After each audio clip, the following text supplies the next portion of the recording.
Tuesday, it's the middle of May. Welcome to Midnight's Edge After Dark. I am Tom Connors, the one, the only, the man with no fans. I buy them all. The racist, transphobe. You don't have paper to your name, Tom. Insert your istophobe here. And I got to make sure. Did everybody get their checks yet? No? Okay. Joining me is the man with the plan. Here he comes. He's a Mexican, not a Mexican. He's got another rant. The Mexican Iron Man, he's seen the trailer, and oh my God, he blew a gasket. Ah! Wow. I think Mike became the Mexican Hulk now. Oh. Now, I'm going to reserve my comments until we introduce our other esteemed panelists today. But let's just say Mexican Iron Man had himself a pretty decent day. He's been dealing with problems, challenges. I've had everything thrown at me today and yesterday, and I'm finding plans and ways to survive. I hit the gym. I'm listening to my MEAD radio. I had a great last hour of the day. I come flying into this, and I'm like, okay, what are we doing? What are we doing? Tom says, go watch the trailer. Okay, Nick says, go watch the trailer. Okay, fine. I'm going to go watch the trailer. I'm listening to my... Why am I... Sorry. That's all good.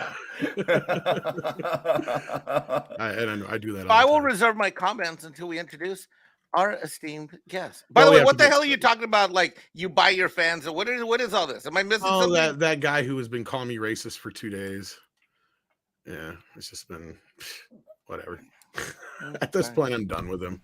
Are you really? Because you said yesterday you were done with No, him. I said bye, Felicia. That's the last thing I'm doing. Okay. So. After I just retweeted him and I asked everybody else if they got their check because, I want to make sure my paid for they're paid and bought and paid for. Fans oh man, where's my $1,000? You get 31 cents. Check. You get 31 cents. 31 cents. Fuck. Not 32 cents. No, that's what mods me get. A penny. Oh. And then Mikey, I send him 32 cents, and then he turns around and sends me $4.64 for some weird reason I don't understand.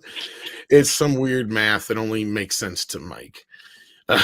But we also have a few others joining us. Of course, we have Six here on the panel, and she's got lots to say about Star Wars news. So we got a lot about that, and you also watched the Hulk trailer, so we'll talk about that as well. But how are you doing today? Well, I'm like at my baseline of fear and anger. Oh, so you're like Star Trek where everything's baseline by? That's where women hang, according to Shira. Oh, God, yeah, I loved that line. We'll get into that. I'm sure I was waiting for that one to come out. Like, oh, balls. Anyway, so yeah, welcome. How you been?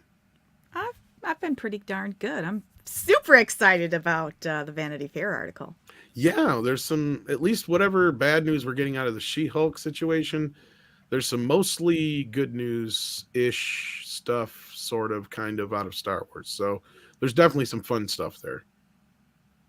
So we'll get into that Vanity Fair article and a whole lot more. And we also have joining us the one, the only, Nick Weiser. How you doing?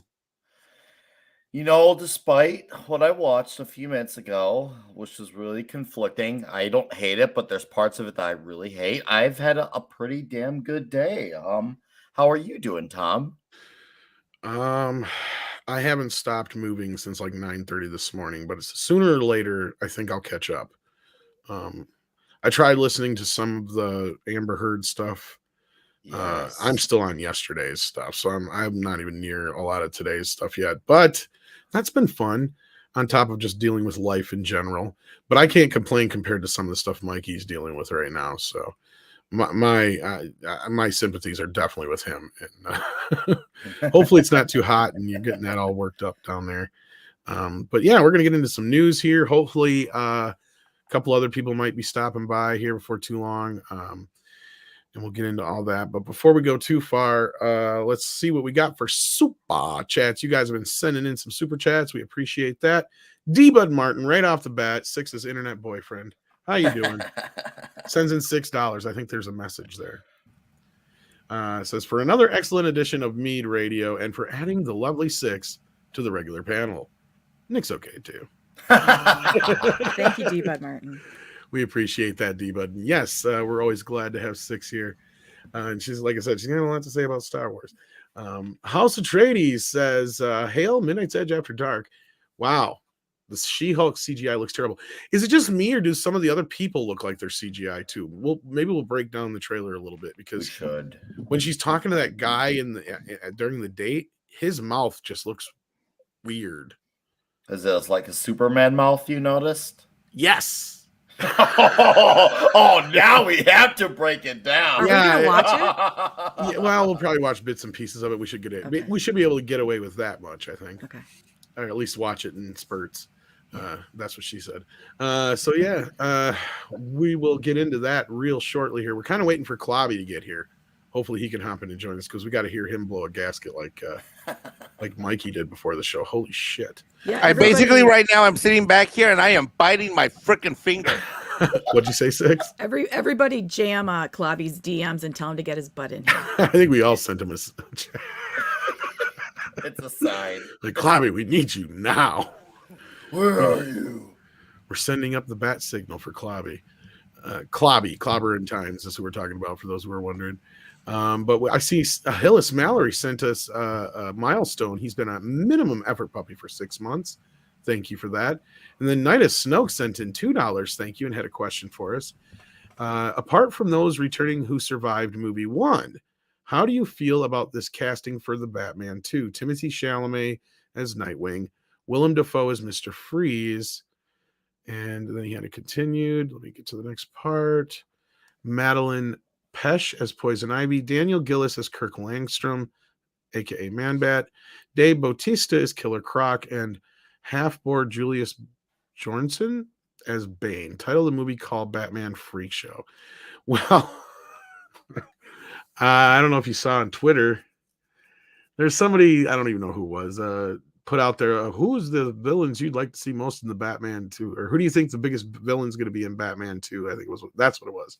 Because my reaction to it was, the biggest villains of Batman 2 are going to be the box office of the Batman and David Zaslav. Because at this point, if it don't sell a bunch of copies on Blu-ray, I don't know about that sequel, and we'll likely get it, but I'm curious if it'll even go to theaters or not. But speaking of clobbering times, here he is. How you doing?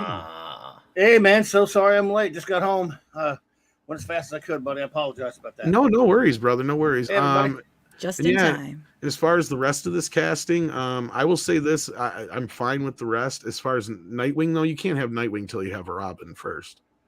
True. So in that respect, the rest of it, I'm fine with it. I don't know about everybody else. But yeah.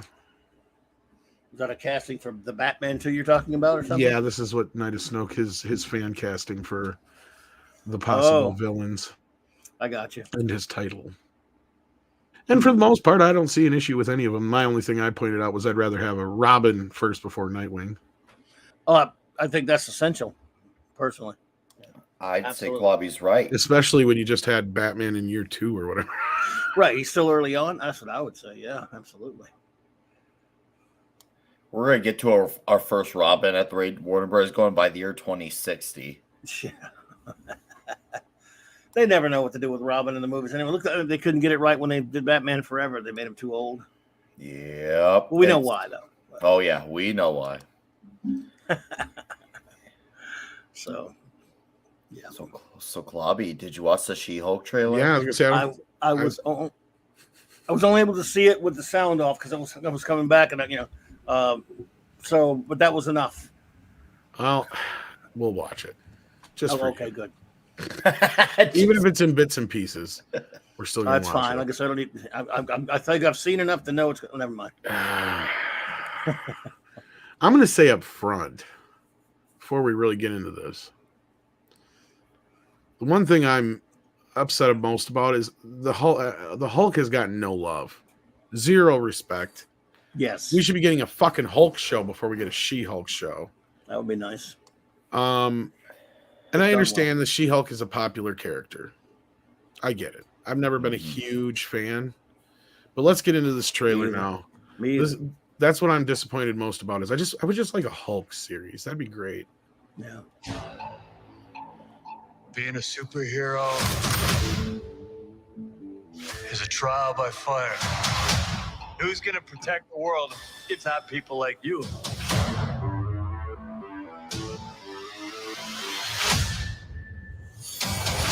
I'm Jennifer Walters. I'm a lawyer. I have great friends. Can we get some shots, please? It's an emergency.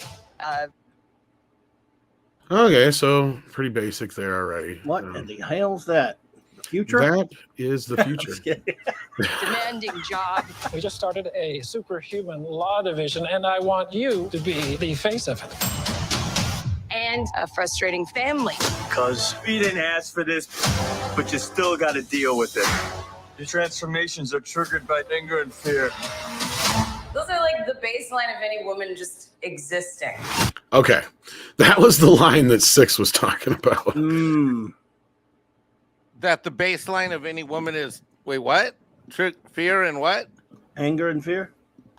And Six's comment was what about that? Let's hear it again. Those are like the baseline of any woman just existing. Sorry, By anger and fear. Anger and fear, yeah. Anger and fear. So Disney is trying to say that all women are just angry and fearful all at the same time. That sounds pretty sexist to me. Right. Sounds very misogynistic. Disney? What's going on? What the hell? Isn't that basically the definition of a coward? Kevin Feige is a closet misogynist. I Yes. should have known. Yep, you hate women, Kevin. Why?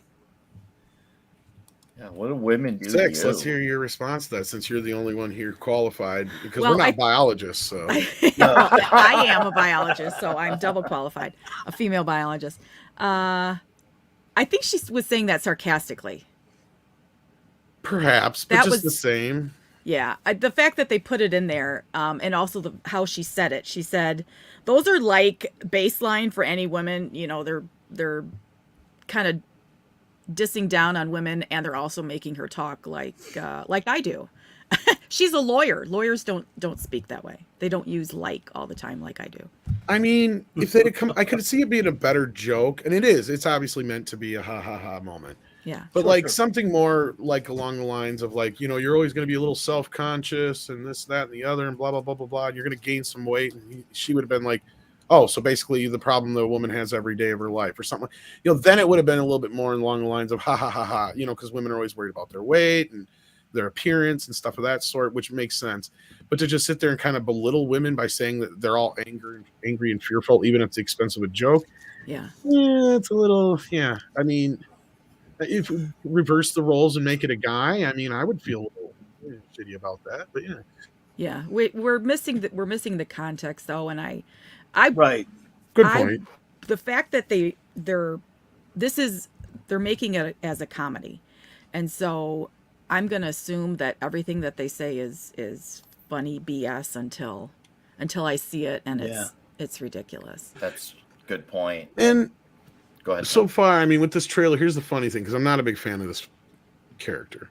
But there's bits and pieces as we go along through the trailer. I want to see stuff like this because I fucking love the Hulk. The Hulk is like in my top three, my top three superheroes of all time. So there's at points with, especially getting a lot of Mark Ruffalo Hulk here. I'm getting kind of like, yeah, I want to see that. I want to see Hulk, but I'm not sold on the She-Hulk part yet. I mean, she seems like an okay actress, but what else has she been in? I'm not real familiar with her offhand. Anybody know? I've never seen her before. Well, The let's chat say that. will. I don't know. Yes, chat never fails. Ally McBeal That's not MCU the- edition. That's the kind of vibes I'm getting too. Sorry, go ahead, Clavi. The joke she made there was a time when that was just a typical joke that both men and women could make. Women could make fun of themselves, and men can make fun of themselves as we make fun of each other, and it would have been no big deal. It's just like now I'm surprised they would put it in anything on Disney Plus. Well, maybe Six is right, and I want to give him the benefit of the doubt, but at the same time, it's Disney, so you can't. Oh, Paulie responded. He said Orphan Black, and she's a great actor. You know what? Okay, maybe she is. Maybe she is. I mean, she don't seems know her fairly work. charming in the trailer. It's Right. just, Yeah. as you'll see here as we get into it. Let's keep going. Woman just existing. Oh. Bruce, kind of feels like if I don't transform, I'm gonna die. Yes. Siege Hulk. That was the only time I want to chuckled. be a normal, anonymous lawyer. Can you tell us where She-Hulk is? Jen, you're a story now. Girl, your ass looks Okay, crazy right now. here's the thing. They're automatically telling us that we're going to like her when she's angry. I get the joke they're playing on it, but that's Like kind of when you're angry. pretentious. Yeah. They should call the show Siege Hulk. It's so CG'd. It's just. Yeah, and the CG. I hope they're not done with it Girl, yet. your ass looks crazy right now. You could be an Avenger. Oh, I'm not a superhero. That is for billionaires and narcissists and adult orphans for some reason.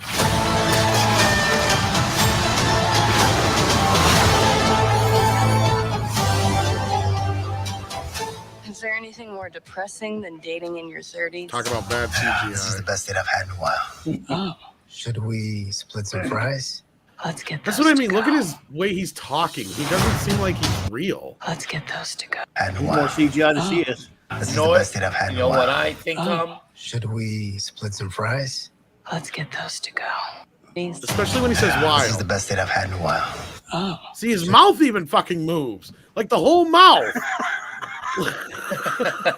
Like his whole mouth moves, not Wait, like play it one more time. One more time. like Oh, it moves boy. up. please. This is the best date I've had in a while.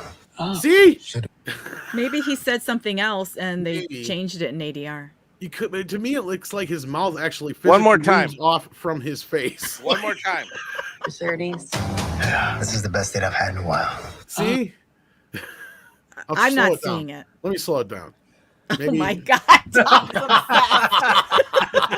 He just wants to look at this guy's mouth. Is anyone else picking up on that? This is the I want to see this guy best actually. date That's what it's I've all about. had in a while. Maybe. Oh no, there it moves. See? Oh, She even said, "Oh yeah." Should we split some fries? I'm never splitting fries with anyone, just get FYI. those to go. Oh boy. I know a woman who will say, "No, I don't want anything. You buy fries, and she'll steal them from you." I don't know a woman who will say, "Let's split fries." That's true. I think that's a myth. Yeah. That's An not real. adult orphan. Here we go. That's good enough. Freeze frame. Okay.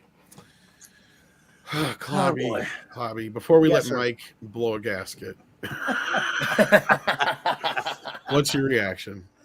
Well, it looks like just a standard Disney Plus comedy with happens to have superhero related people in it, badly CG'd.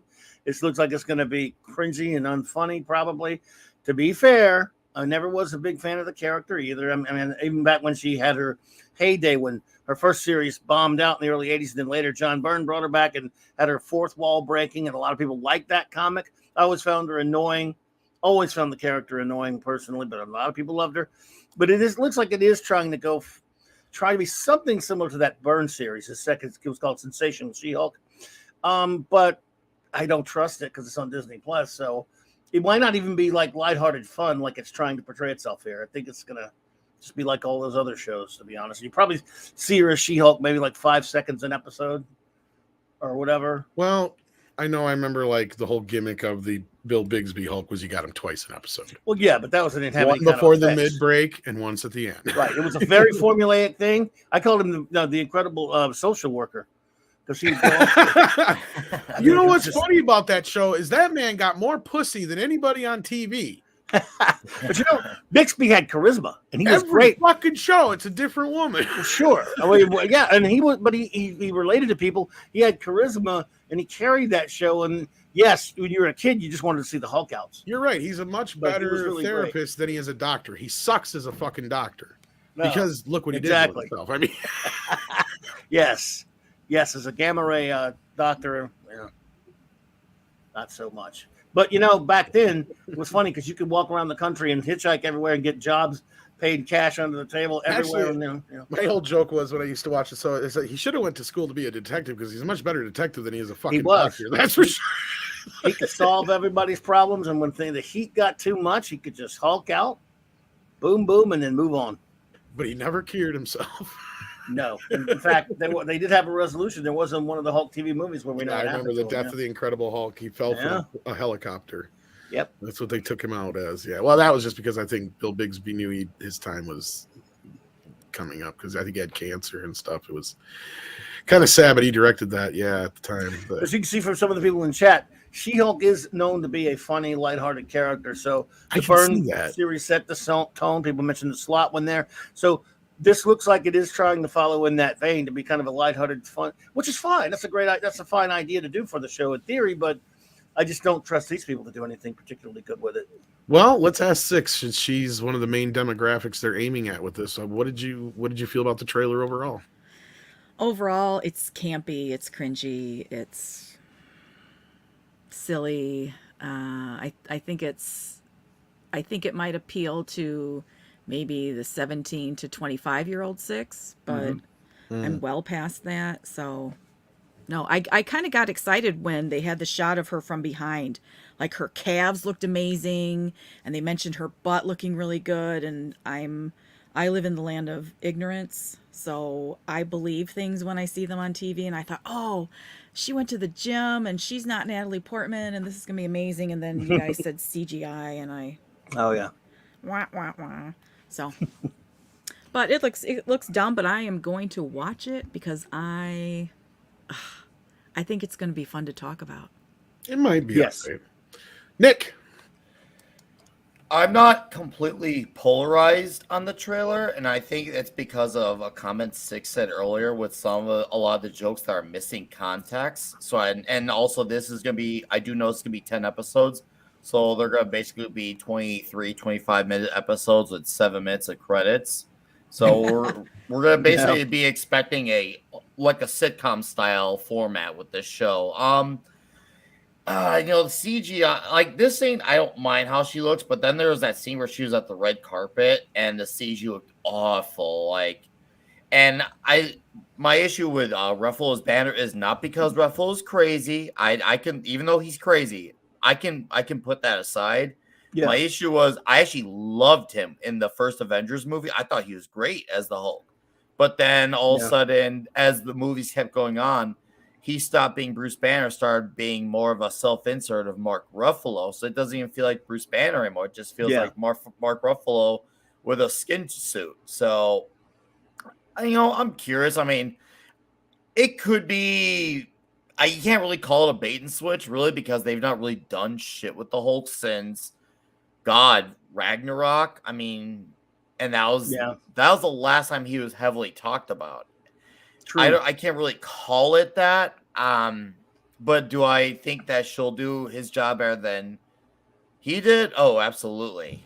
Absolutely. He's probably only going to be in there in the first episode anyway. Yeah, that's another thing too. And he already looks better CGI than she is. That's true. Oddly, and that's that. Yeah, I was going to get right to that. Oddly, he does look better CG'd, which I don't get because it's like they're on the same show. Well, we're used to seeing him CG'd, so. Oh yeah, maybe that's the part of it too. We're already used to it. I mean, I wish this could be good because I do like the idea of a attorney at law type of show. I mean, I have a brother who works in law. I watch a lot of YouTube channels based on law, so I like the idea of the law context. It's just how much are they going to attribute that? Is it just going to be her walking out of hearings? Like, I would actually like to see actual cases playing out of this, but I don't think we're getting that. I think it's just going to be a bunch of Disney Marvel jokes with pretty much. And we'll see the closing of the hearing. Now, if I'm wrong, I would like to see it happen because that has happened. They have applied her in court situations before. I'd like that. And if Matt Murdock popped in and they worked together, I would love to see something like that because it would require smart writers and to them to actually think about these things and how they're going to make a legal case involving these two, or even just Jennifer Walters. Fuck it, go all the way and make it a case for her. I want that. Why not have that? But I'm worried this is going to go the route of the CW, where it's the first episode of The Flash in season 1. You saw what could have been with CSI Barry Allen, but then you were never to see him at his job ever again. Well, absolutely, and they bring back Tim Roth, as you see later in the trailer, which I liked. Which is kind of interesting, though. But how does that tie in or jibe with the Shang-Chi bits that have Abomination being Abomination? I don't know how that exactly works, but again, that's also bait and switch. You probably won't get to see much Abomination either, but that probably won't. He should be fighting Hulk anyway instead of a. If they're going to follow up on a plot thread instead of the Shang-Chi one, which doesn't make sense, they should follow up on the thread involving a character named Samuel Stern. I wish, because they used him in the Hulk movie. He was in the Incredible Hulk film. They had him that last scene at the end, and I'm one of the few people who actually likes the Incredible Hulk movie. I liked it also. Yeah. Oh, see, Clubby, that makes two of us. Not many did, though. Not many did. But yeah, Abomination, I don't know about him right there. I have to get a better look at him. But See, that shot, I don't see. Some of those shots I didn't actually mind of She-Hulk, and then some I don't. Like Yeah, that just that's looks like okay. it's like Yeah, it looks yes. like it looks like her body just has like body paint on. right. But then there's that one at the red carpet where it looked really bad. So he hit his head. Wonder if Tim Roth will be it again. He doesn't Yeah, really he's look in much it. like the one. We saw him in the trailer here. Yeah, but Probably also an being much episode of one it. They're like one villain. episode. I'm wondering, does this one? I can't remember getting a good look at the one from Shang-Chi. Wait, who's this guy? Abomination. Yeah, this is the way he looked in Shang-Chi, I believe. Pretty much. It Right. is. It is. Oh, see, I don't know that because I walked out of Shang-Chi before he showed up. Well, that's a good thing. That was a you good did. move. Good move that you did. All right, that's all I got, Tom. You can pass the. All right, Mike, I can hear you go over there like What? Maybe I don't have a maybe I'm looking forward to this. Maybe I'm I optimistic. can hear the teapot steaming. Go ahead. Maybe I'm looking forward to this. Maybe okay, everybody's laughing at me. Maybe today Mexican Iron Man is gonna be the hey, go Team Disney guy. Maybe today I'm gonna be like, oh gee, she's a wonderful actress in Orange, Black, Brown, or whatever the fuck she was in. Maybe today I'm gonna be like, gee, I'm really liking the humor. I really need a little bit more humor with my Marvel comedy. Maybe today's that day. Could it be? Maybe. Could Would be. it be? Yes. But it fucking ain't. It fucking is not. It is fucking not. Can I just say one time? I'm sitting here. Mexican Iron Man has had 2 tough days. He looks forward to his midnight sage after dark to hang out with his friends. He wants to enjoy his brewski. He wants to like hang out with his 300 or 400 friends in the chat. He loves everybody in the chat stream. He loves the people on the panel. It's his time to decompress. I go backstage. Tom and Nick says, Mikey, go watch this trailer. And you think I would have learned from He-Man. You think I would remember what Andre did to me. You think after he did it 2 times that I would say, no. But instead, I'm a happy little rabbit chicken farmer. And what do? I'm going to watch the trailer. You know why? Because I do what I'm told. And I see this. Now, does she look hot when she's green? Yes. Could it be a fun and original series? Maybe. And let me just tell you this much. I am going to watch all of this, and I'm a judge. Let me tell you, Mexican Iron Man has been wanting to bang Green Girl since he saw his first Star Trek when he was like 11 years old, okay? I was 11 years old, and I didn't need any gamma rays. When I saw my first Green Girl on Star Trek, I didn't need any gamma rays to make something grow bigger, if you know what I mean. Susan Oliver or Yvonne Craig? What? I was asking which one. Never mind. Go ahead. Susan Oliver. Okay. Excellent. All right. So smoking You distracted him. See, this shot looks distracted bad. him. No, This I is know where what it looks he's bad. asking. And so Mexican Iron Man is saying to himself, I'm not racist. Mexican Iron Man is all about diversity and inclusion. And I don't care if the chick's smoking hot, brown, black, fuck it, green. Hey, come in. Count me in. Mexican Iron Man is willing to do the heavy lifting that needs to happen, even if she's big like Hulk. That just says this character. However, why can't I fucking get one superhero fucking series out of this fucking company?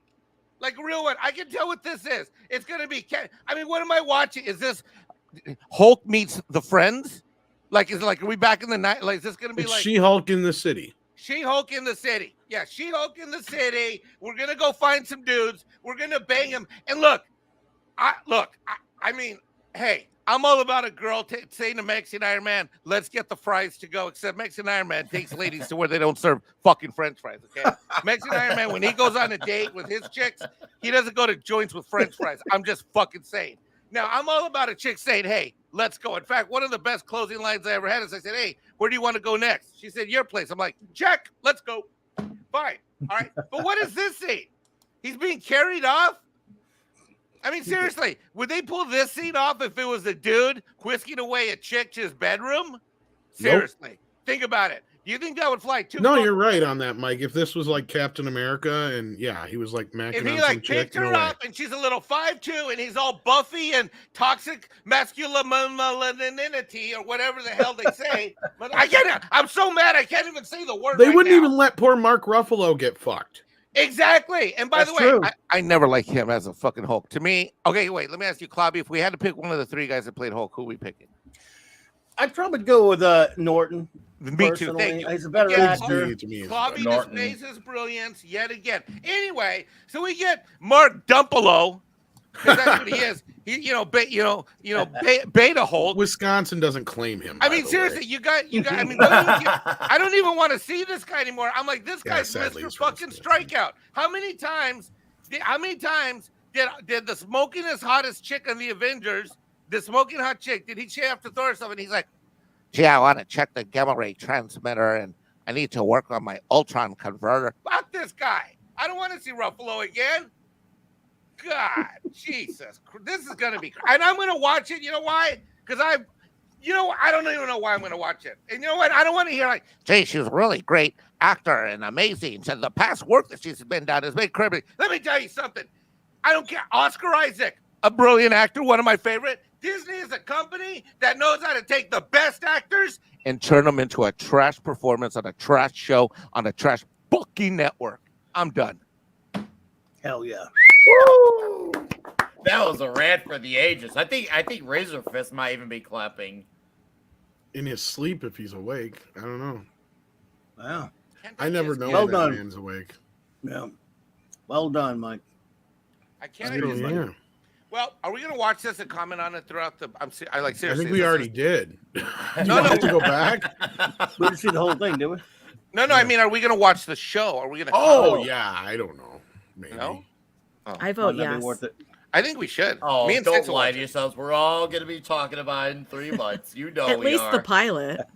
Yeah. That's Oh, fair at the enough. very least. Of all the shows so far, this one probably has the most to get me into it because it's a Hulk involved series. I didn't know you ever liked the Hulk. That's Yeah, smart. I love the Hulk. I watch like the Bill Bixby Hulk all the time and shit. Wasn't that great? What a show. That opening music. Well, I'm such a Hulk purist that show really never did it for me. But I I get liked you, it. but- You know, as a kid when it first came on, I'm like, wait a minute, he's not fighting the army and other superheroes and stuff. That was what He's got running around, me into the you know. whole thing. Yeah. With, It's a good show. But as a kid, you know, when you see that, you're like, I want to see the Hulk well, I did see fighting the monsters Hulk. and fighting. He the fought army a and fucking monsters and bear. stuff. Eventually, it took a while though. He was usually just running around throwing things, you know, throwing things around and stuff. But yeah, it was a good show. You know, No, I get it. Man. but he's one of And- my favorite characters. I mean, I love the Hulk. Yeah. Let's see what the kids in the chat are saying. We've got D-Bud Martin, who's been a member for 11 months, who says, anger and fear. That's every woman that Mexican Iron Man asks out. Oh, Oh, really? ouch. Really? Wow, Bud, dude. Wow. Really, That was David? savage. I didn't even see that shit coming. Did you really write that? He really- Hey, Bud, buddy, D-Bud Martin did. that's cold, man. Wow. You might want to claim the ACLU helped you write that. Rob This has been here for 11 months at the maximum effort puppy level. Egghead and King Tut need to make a comeback. Yeah, sure. Why not? Absolutely, exquisite, It's an exquisite idea. excellent idea. Excellent. Excellent. Tennille89 says you can use period and comma to move frame by frame. Oh, I did not know that. That is good to know, Tennille. Thank you. Ah, Thank you so much. That was worth more for me than you to pay me to send it. And then Night of Snoke sent in another one here. Let me see here if I can find it. Do you agree Star Wars has no business having sequels to Rise of Skywalker, and they've gone to their limit and their future is prequel material? Because I fear they remake the main story again. Oh, wow, that's a loaded question. I'd like to hear everybody's response. I don't think we're going to get a remake of the main story as long as George Lucas is alive. As far as the prequel material, I think outside of Obi-Wan and Casio Keyboard, I think they're going to stick more in the Mandalorian age of things. But as far as movies, I think we're done seeing any movies for a while. What do you guys think? Let's start with Mike. because this will actually get us into our Star Wars topic today. Whoops. Here's the thing with this company. This is a company. This company has proven that when it comes to anything, especially movies, they are a ship lost at sea without a rudder and without a compass. They don't know where they should go. They don't know how to get there. And once they get to sea, they meander, and their ship takes us on wayward journeys that go nowhere, and often we find ourselves in circles. That's my comment. Nick? You know, as far as sequels, I mean, I don't think so, but it's not something that I would like confidently bet on. I'm actually shocked that, I'm going to give away a little bit of a segue here, that there is a admittance of, we'll just say, failure. I won't say who in the full context, but I think right now they're comfortable with shows, regardless of how you feel about them. They're comfortable with them, and they're going to play it safe for who knows how long. I don't see movies having for a while. I really don't. Like I said, I could be wrong, but we've heard so many times about what they're going to do in movies. Like for when wasn't there supposed to be some with the Game of Thrones guys? And then of course that never turned to be. And now there's nothing with Rian Johnson. That never turned out to be. It's just like they're right now in as much development hell as DC did when they're trying to put out a Flash movie for X amount of years. 6. I agree with Knight of Snoke about the prequel material, in that what Disney is doing now, the books that they're putting out, the High Republic, I think it takes place 250. I suppose if you look at it that way, yeah. Yeah, before the prequels, and then the Acolyte, which is coming out, I think They keep threatening us with it. Yeah, that's supposed to take place 100 years before the prequels. So it seems like they have shifted a little bit, and maybe in 10, 20 years they might shift back. But how fucking dumb do they have to be to even think that they can make money continuously off of the sequels and those characters that they created? It doesn't make sense to me, but again, it's Disney, so. Yeah, but we're going to get deeper into that in just a moment, and that's what she said too. Clobby, last but not least, of course. I mean, everything said, they certainly have no business making movies, and I think some of them even know that. They won't they're not going to touch movies for a while. Absolutely. Yeah. No.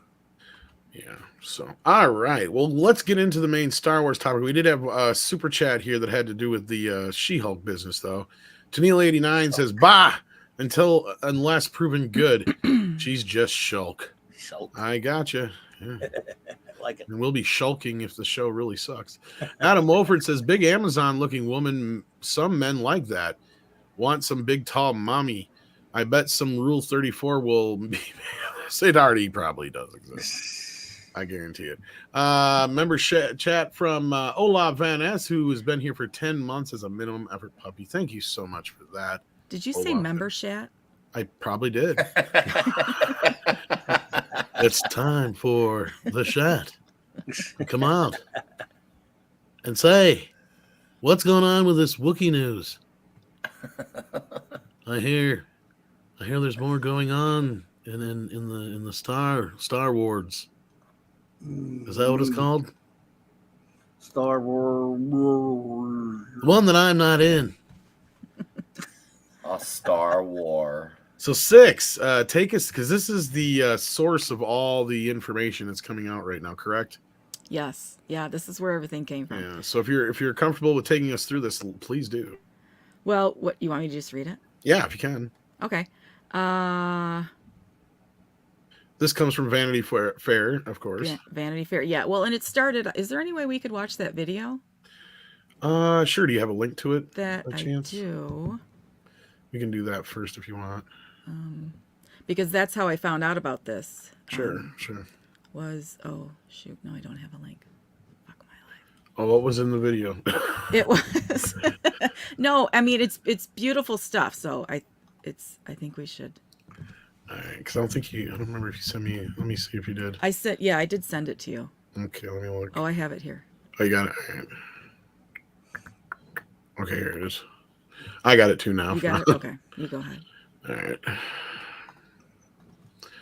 Boom. Cover shoot, right? That's what you're talking about? After this commercial, we gotta wait? Yes. Okay. We're here shooting for the new Vanity Fair shot by Annie Leibovitz. It's Casio keyboard. Yeah. Annie has been a part of Star Wars for 40 years. I've always had a real fondness for the Vanity Fair Star Wars issues. So working with Annie again was really special for me. Here we go. I've worked with Annie all through my career, really. She's a legend, you know, for a good reason. Her photographs are extraordinary. Annie Leibovitz, Vanity Fair. What comes to mind is iconic. One of the things that was really fun is that all the shows were coming together. Yeah, exactly. Guys, we've got Andor, we've got Obi-Wan, we've got Mandalorian, we've got Ahsoka. Just standing up there with the smoke and the wind and the cape. Yes! To be part of this moment. It's just mind-blowing. This new era with Star Wars and streaming, now we have time to tell these much more ongoing, elaborate stories that interconnect. It's a moment where the Star Wars universe can take risks and reinvent and surprise fans. I can only say I cannot believe my life. Thank you, everybody.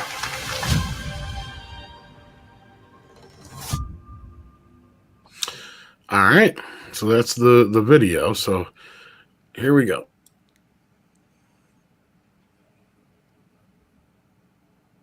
You there? Yeah. Okay. So you found the video and then you found the Vanity Fair article. Yeah, the video actually dropped before this article came out because I saw the video and then I started digging. Okay, so Diego Luna couldn't trust the driver. He didn't think he could trust anybody, and he read something about an epidemic of eavesdroppers hacking phones. That was just my paranoia, the actor says now, not connected to reality. Still, he pressed his phone so tightly to his ear that it made his face hot, as a voice from thousands of miles away told him secrets from another galaxy. The car was stuck in traffic on the top tier of a double-decker highway in Mexico City. I was speaking in code words because I was trying not to say too much in the car, says Luna. The words he was avoiding most strenuously were star and wars. Luna had played the dauntless rebel spy Cassian Andor in the 2016 film Rogue One. Now on the other end of the phone was Tony Gilroy, who had punched up the movie script for reshoots. Gilroy, whose credits include writing the first 4 Bourne thrillers and writing and directing Michael Clayton, was developing a series that would explore Andor's backstory, revealing what drew him into the Galactic Rebellion and how he evolved from a self-serving nihilist into a self-serving martyr. Luna's call with Gilroy, the first time he heard the full plan for the Andor story, happened more than 3 years ago. One thing I remember from being part of this since day one is how little you can share of what happens, says the actor. I have kids, man. It's painful for them and for me. Any comments? This is a puff piece. You know what I think we should do is wait, stop, Tom. I think we should do is look at the captions and look at the pictures and read the captions, because the pictures that Vanity Fair chooses to highlight and show us is telling us a story of what we're going to get. Yeah. You know, I would like that one picture if that one chick wasn't in the middle. Well, but the point That'd be is an interesting dynamic. But the point is that she is, and that means something. When you look at these are the shots that they selected. This is a major PR event happening here, and this is something we all got to sit back and take a look at from a PR value. You've got Vanity Fair, which is a flagship entertainment company, regardless of the fact that I don't agree with 98% of the shit that they put out. This is a major shoot. You got Kathleen Kennedy there. You have all of the different actors from all the different TV series there at the same time. This is this takes a massive amount of coordination, there's travel costs involved, there's per diems, there's hotels, there's the fees that are going to Vanity Fair to do this, and all of the logistics. You've got makeup, you've got costuming, you've got coordination, you've got logistics, you've got all kinds of kinds of things to read into this. And the fact that this is the picture that we're going to get, this tells us exactly what we're going to get. There's no reason for speculation. There's no reason to talk about rumors. And we can see who's on stage. And between the video and this article, we know exactly what's going to happen going forward. And moving forward, let's read the captions then. Like, well, I mean, we can read the whole article, but it's 12 pages. Yeah, well, Yeah, do you know some of the more important parts, Six? that well, we we can highlight? skip you. I can read the captions and then we can like skip through to. Yeah, sure. Whatever good stuff. you read it more than we did, so Yeah. you know the parts a little better. Okay, So I trust you on that. Okay, we'll read the captions under the picture. Darth Vader. In the new show, Obi-Wan Kenobi, the Lord of the Darkseid, hunts his old mentor, setting up their fateful confrontation in 1977 Star Wars. So that, I mean, they're saying that it's going to build up to their fateful confrontation. So, but we've already seen that they're going to have a confrontation in the show. So I thought that credit was a little off. Anyway, Reva the Inquisitor, Moses Ingram co-stars as a fearsome exterminator of Jedi wielding a dark-bladed spinning lightsaber. Obi-Wan Kenobi premieres May 27. Obi-Wan Kenobi in the eponymous new show, Ewan McGregor reprises his role as a younger version of Alec Guinness's wise old man now in exile in the desert. Mon Mothma. In Andor, Genevieve O'Reilly's galactic senator secretly leads an uprising against the Empire. Cassian Andor, Diego Luna stars as a man who believes in nothing but eventually risks everything to aid the rebellion. Andor premieres late summer 2022. Din Djarin, Pedro Pascal's bounty hunter, aka the Mandalorian, has such an orthodox devotion to his culture that he only takes off his helmet in dire circumstances. Season 3 of The Mandalorian returns in late 2022 or early 2023. Ahsoka Tano, Rosario Dawson's alien warrior, is deeply attuned to the Force, but some fans call her a gray Jedi because she doesn't commit to absolutes like her brethren. Ahsoka is scheduled to premiere in 2023. And that talks about George Lucas wanting to do his own live-action TV show, but they said it was too expensive. And then in my opinion, the stuff about the Mandalorian and Andor is not as interesting as some of the They other don't really stuff. do. They really not give us a whole lot. They don't give us. Well, in Andor, what is they really going to tell us? Right? Yeah. When it's about him leading up to Rogue One. Well, duh, we already knew that. So yeah. Sorry. Okay. Yeah. And so move on. So here we get him, our good buddy Kathleen Kennedy. It's the theme that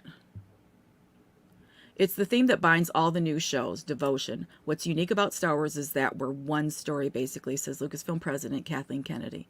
George was always dealing with episodes. Ironically, he was serializing his storytelling. He was influenced by Flash Gordon and cliffhangers on Saturdays at movie theaters. All of that informed what the DNA of Star Wars is, which is why I think it's just organic that we made the transition into television. See, even Kathleen Kennedy is transitioning, along with the rest of the world. The transition was not an obvious pivot for an empire built on movies. When she took over Lucasfilm in 2012, Kennedy's primary goal was to rejuvenate Star Wars with a new era of films after a trilogy of prequels that underwhelmed many fans. Few producers were better poised to do that, given her legacy of crowd pleasers ranging from E.T. to Back to the Future and Sixth Sense. By the end of 2015, Han, Leia, and Luke were back on the big screen. Blah, blah, blah. Okay. All of this led to the hiatus. A follow. Okay, hold on 1 second though, because go back up because I think this may be somewhat important. How do they react? How do they talk about the sequel trilogy though? Brooding Sith wannabe Kylo Ren. Rian Johnson's sequel, 2017 Last Jedi, continued the Skywalker saga as it came to be known, but veered sharply from Abrams' vision, and it seemed to close off some central storylines. I love the mental gymnastics there. Oh, wow. Abrams, you turned back when he returned for 2019's final chapter. Jeez. All I can say is the movies earned billions, but the zigzag narrative was conspicuous. Boy, that's the best they can muster in a puff piece.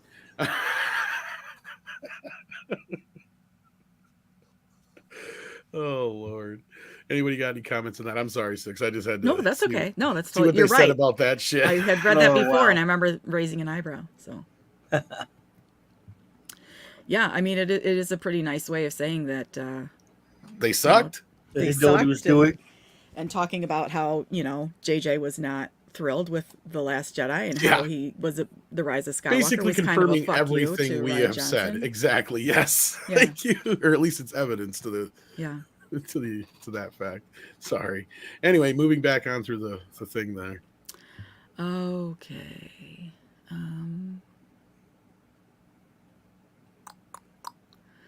Factor in the standalone movies Rogue One and Solo, and the Bay Area production company had been churning out a blockbuster a year, a breakneck pace, considering that Lucas himself only released one Star Wars film every 3 years, with well over a decade between trilogies. Kennedy wanted to dispense with the annual deadline and reconsider everything. The most important lesson they'd learned from this was Star Wars required a greater degree of professional devotion from filmmakers. Anyone who comes into the Star Wars universe needs to know that it's a 3, 4, 5 year commitment, she says. That's what it takes. You can't step in for a year and shoot something and then walk away. It requires that kind of nurturing. Okay, stop right there. Do you think that they might be referring to a Rian Johnson there? No. Is this somebody saying this, or is this Vanity Fair? This is her. This is. I was gonna say that was a her That's quote. Kathleen Kennedy commenting on Ryan. That's what I'm saying. Yeah. I bet you that's her commenting on the whole Rian Johnson thing. I don't know about that. From her point of view, probably. Do you think it could be also maybe JJ because they're supposed to get Colin Trevorrow? Actually, no, you're right. And You're right. That's what I said, and they want to stick to their deadline. Yeah, because Colin Trevorrow out there. Objection! Strike my last comment from the record. I'm going to copy Mike's. Exactly. That's what I think. I agree with Nick. That's exactly what I thought. That's what I got out of it. Little swipe at Jar Jar. Well, and then I had a quote from Ron Howard that he said that he talked. Who were the guys? Lord and Taylor, who were directing Solo. Or Lord Miller. Lord Miller. I say Lord and Taylor because that's a store. That he had talked to them and they reassured him. Oh shoot! I wish I had it. I thought that they said, or that he said that they told him that they were not leaving because he was coming in, which makes me think that they were bringing in another director before Lord and Miller even decided to leave. Does that make sense? They said that they were not leaving because he was coming in. Well, I think that was I get what you're saying. Like you're saying there already was another director they were talking to and they were aware of it. But I think what happened was they had a mutual split. Why would they know that he was coming in before they had even left? I think it was. Do you know what I mean?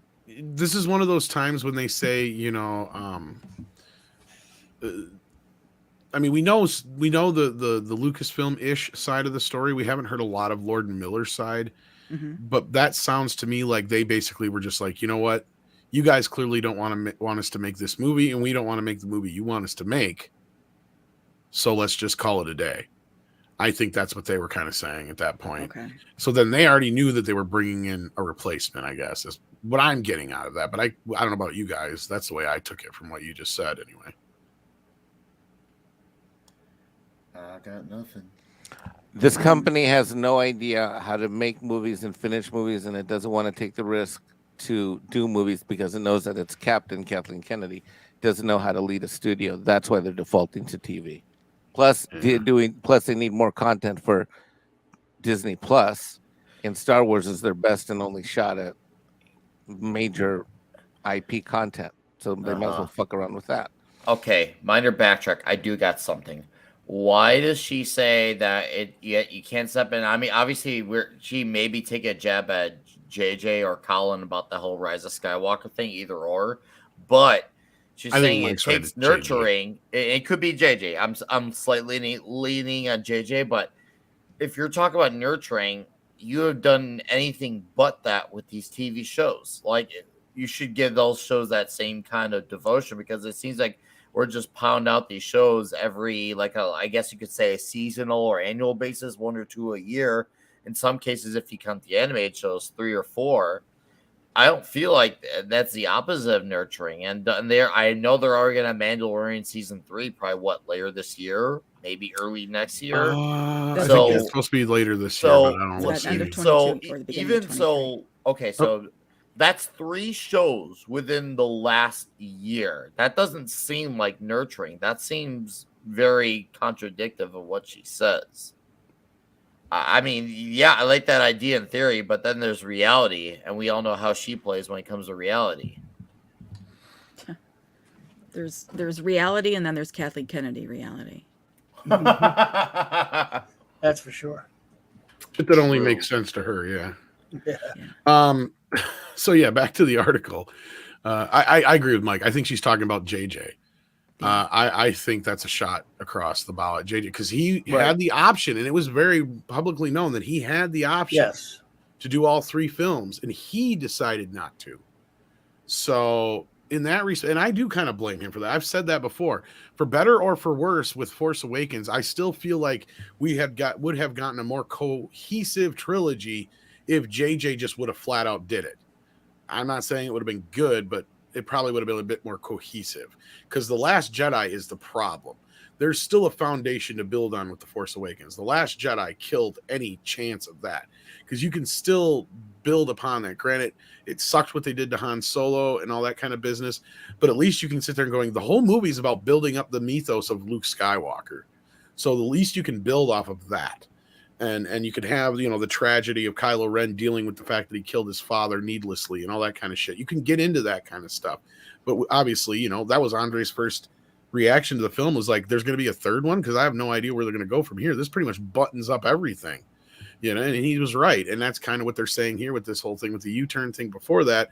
And I think that's what Kathleen Kennedy's getting. I think you're right, Mike, that where she's saying, if you want to get into this, you got to commit for 3-4 years. You can't just fucking get it, because this I think goes along with another one of her comments later on where she's talking about, well, I hate to use the term trilogy because they're not making any fucking trilogies no more. Well, maybe it has too many syllables for you to pronounce. Is that that why, could be you little bitch? So anyway, let's get on with this because I'm curious to see how much Jon Favreau actually has to do with this because a lot of people owe me some apologies for that situation. But anyhow, go on. Jon Favreau had inaugurated the MCU with Iron Man a decade before and was steeped in large-scale serialized storytelling. The actor and director had also become so proficient with visual effects that his most recent Disney projects, The Jungle Book and The Lion King, were often mistakenly described as live action, even though both were almost entirely digitally simulated. I knew that Jon Favreau was always deeply interested in Star Wars. He was the first person I went to, Kennedy says.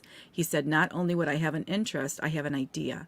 Plus, he was willing to meet that new criteria of hers. What's unique about Jon is his commitment, Kennedy says. He's had a sole focus pretty much on this for the last several years. That's been a godsend.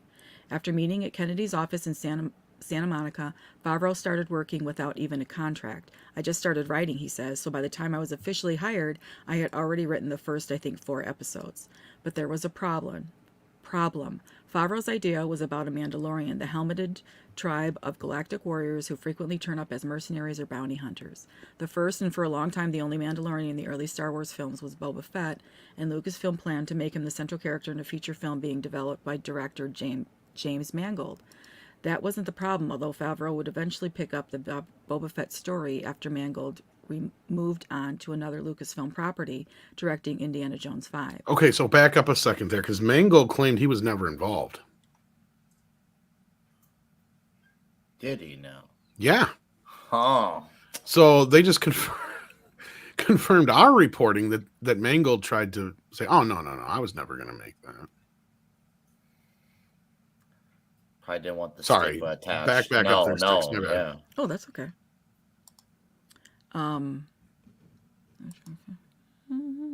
The problem Kennedy faced was that another esteemed creative executive, Dave Filoni, had also devised a series focused on Mandalorians. Filoni is a colorful cowboy hat-wearing mastermind behind many of Lucasfilm's animated shows. He joined the company in 2005 as an apprentice to Lucas himself and developed the Clone Wars with him. Filoni wanted to explore some of the ideas they've never fully realized. I remember when I did Clone Wars, George came in and said, well, Tom, you want to do this in your accent? Well, the Mandalorians are pacifists in this time period. I'm like, well, that's very different than what everybody thinks they were. And he was like, well, you got to remember that people are never just one thing. Cultures evolve and they change over time. Being able to channel the creator makes Filoni indispensable at Lucasfilm. He was a critical part of the company's new TV ventures, and Kennedy had been nurturing his filmmaking ambitions ever since her arrival. Favreau and Filoni were friendly, but Kennedy feared a turf war might erupt. She devised a fix. I arranged a play date, she said. Oh, for fuck's sake. So a lot of my shit I said was fucking true, too. Oh, keep going. Sorry. Wow. After meeting in Los Angeles, Favreau and Filoni exchanged ideas and drawings for drawings for a Mandalorian show that can combine their ideas. They got along instantly, like gangbusters, Kennedy says. Filoni's knowledge of Mandalorian history blended with Favreau's lone gunslinger concept. Most importantly, the new partners challenged each other. Favreau's idea for the child was the biggest sticking point. It gave us some pause, Kennedy says. He and Dave debated that quite ferociously. Beautiful picture, beautiful picture. Oh man, I just gotta say, because I said this the whole time, that Filoni is her fucking little fucking lab rat. Didn't I not say that? How many fucking times? Don't trust that little bitch as far as I can fucking throw him. It was a lot of times. Oh, sorry. Go ahead. The child, of course, is the pistachio-hued scene stealer who would melt the Mandalorian's icy bounty hunter heart by becoming the innocent he must protect at all costs. The little one remained under wraps until the debut of the first episode, then instantly became an object of global adoration. His real name is Grogu, but in our world, he is forever Baby Yoda. Honestly, it's something I never would have done because Yoda is Yoda, Filoni says. Yoda's homeworld and backstory were never fully revealed, and Filoni wanted to protect the mystery that Lucas built around the original Jedi Master. Can I do this? And that is why you fail. I think people now look back and think it was like a slam dunk, but we were very cautious, Filoni says of the child. The amount of measuring, especially in the first season, for how we were framing this kid took a lot of effort. I'm sure Favreau looked at that kid and said, yeah, I know what I'm fucking doing. I hated Baby Yoda. Most people, first time I saw him. Like, just, they don't even see the show and they love that fucking baby. Yeah. I was a hater of Baby Yoda. You were? Oh God, for a while on YouTube. I was offering virtual Baby Yoda tacos. Yoda. Oh my God! But so what was the turning point for you, Mike? What was the turning? You know what the turning point was? Is that when I was drunk and when I was drugged out, when I was getting my leg healed, I saw an episode. I was completely drugged out. I was on Percocet and Oxycodone. Yeah. And I saw an episode, and then I ordered on a fluke. I went ahead and ordered. I don't even remember this. Loki had to tell me that it was me because apparently I did while I was on the phone with him on my laptop. I was talking to Loki, and Loki's like, "Are you okay?" So this is what Loki says, and I said, "Oh, Loki, and there's this show, and they got this little green guy, and apparently I ordered a custom Baby Yoda or one of them, the new."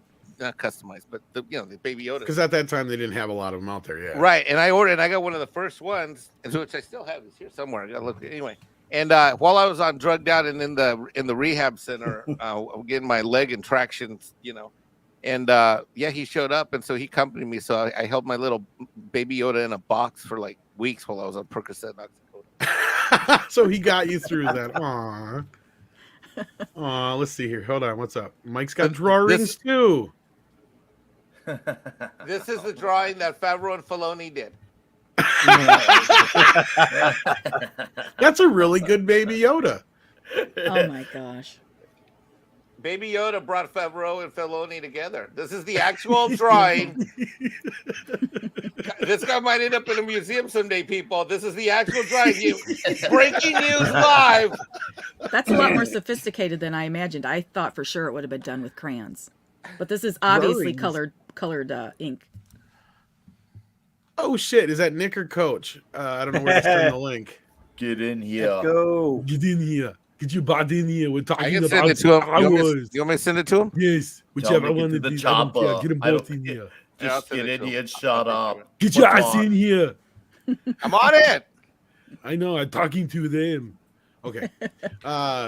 Go ahead. In the meantime, 6. Okay. Continue, The please. pair spoke with Vanity Fair in a joint Zoom interview, and as Filoni described his initial reservations in one window, Favreau disappeared from another, rustling through papers and returning with sketches and drawings of Mando and Child.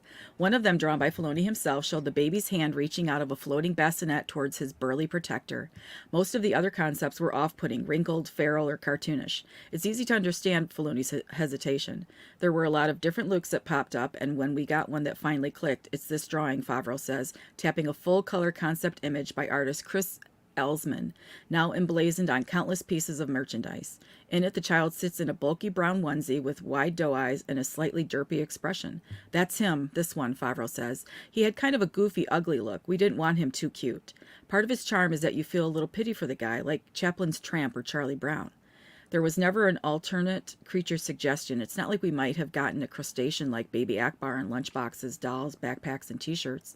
And we may never have gotten a child at all if Lucasfilm hadn't solved another even bigger problem with The Mandalorian. How to create a show that goes to new worlds in every episode without the back-breaking budgetary demands of shipping a crew to the farthest reaches of our own planet. Easy. Send them to a fucking desert. Yeah. Yep. We were making series that were meant to sit alongside our films with a third of the budget and half the time, says Carrie Beck, a development and production executive at Lucasfilm, who co-executive produced The Mandalorian. While it became a huge success, I feel like everybody's blood, sweat, and tears are on that screen. Ironically, the thing that cleared their path was a wall. This is not...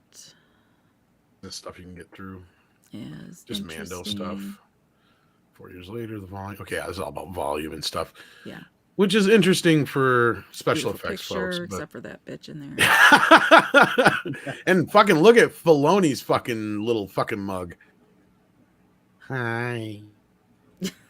I love Dave Filoni. Can I Guys, due to overwhelming demand in the chat, I have to apologize because apparently this is the actual final version.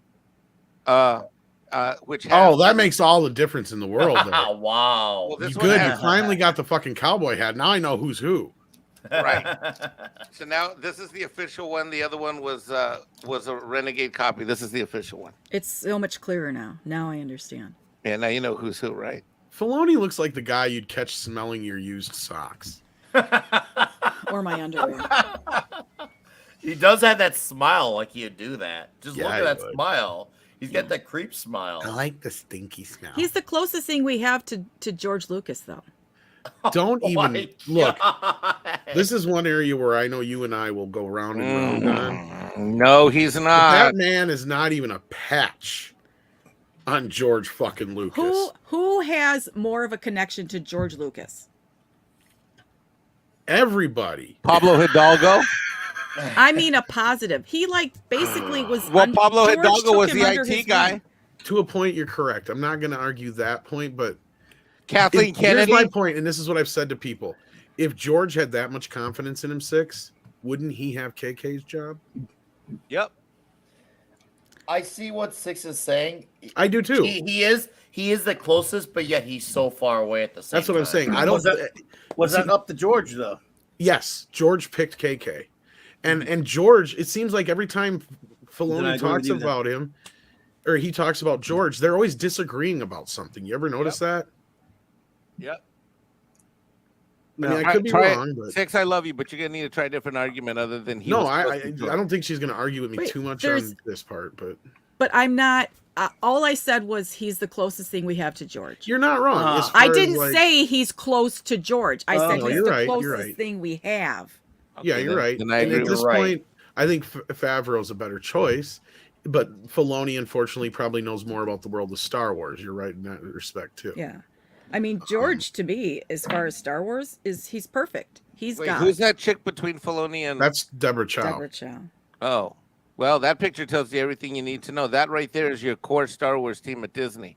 Well, you should have. Here's the thing. I think there should be more than one person doing this job, and that's why, it takes more than one person to fill George's shoes.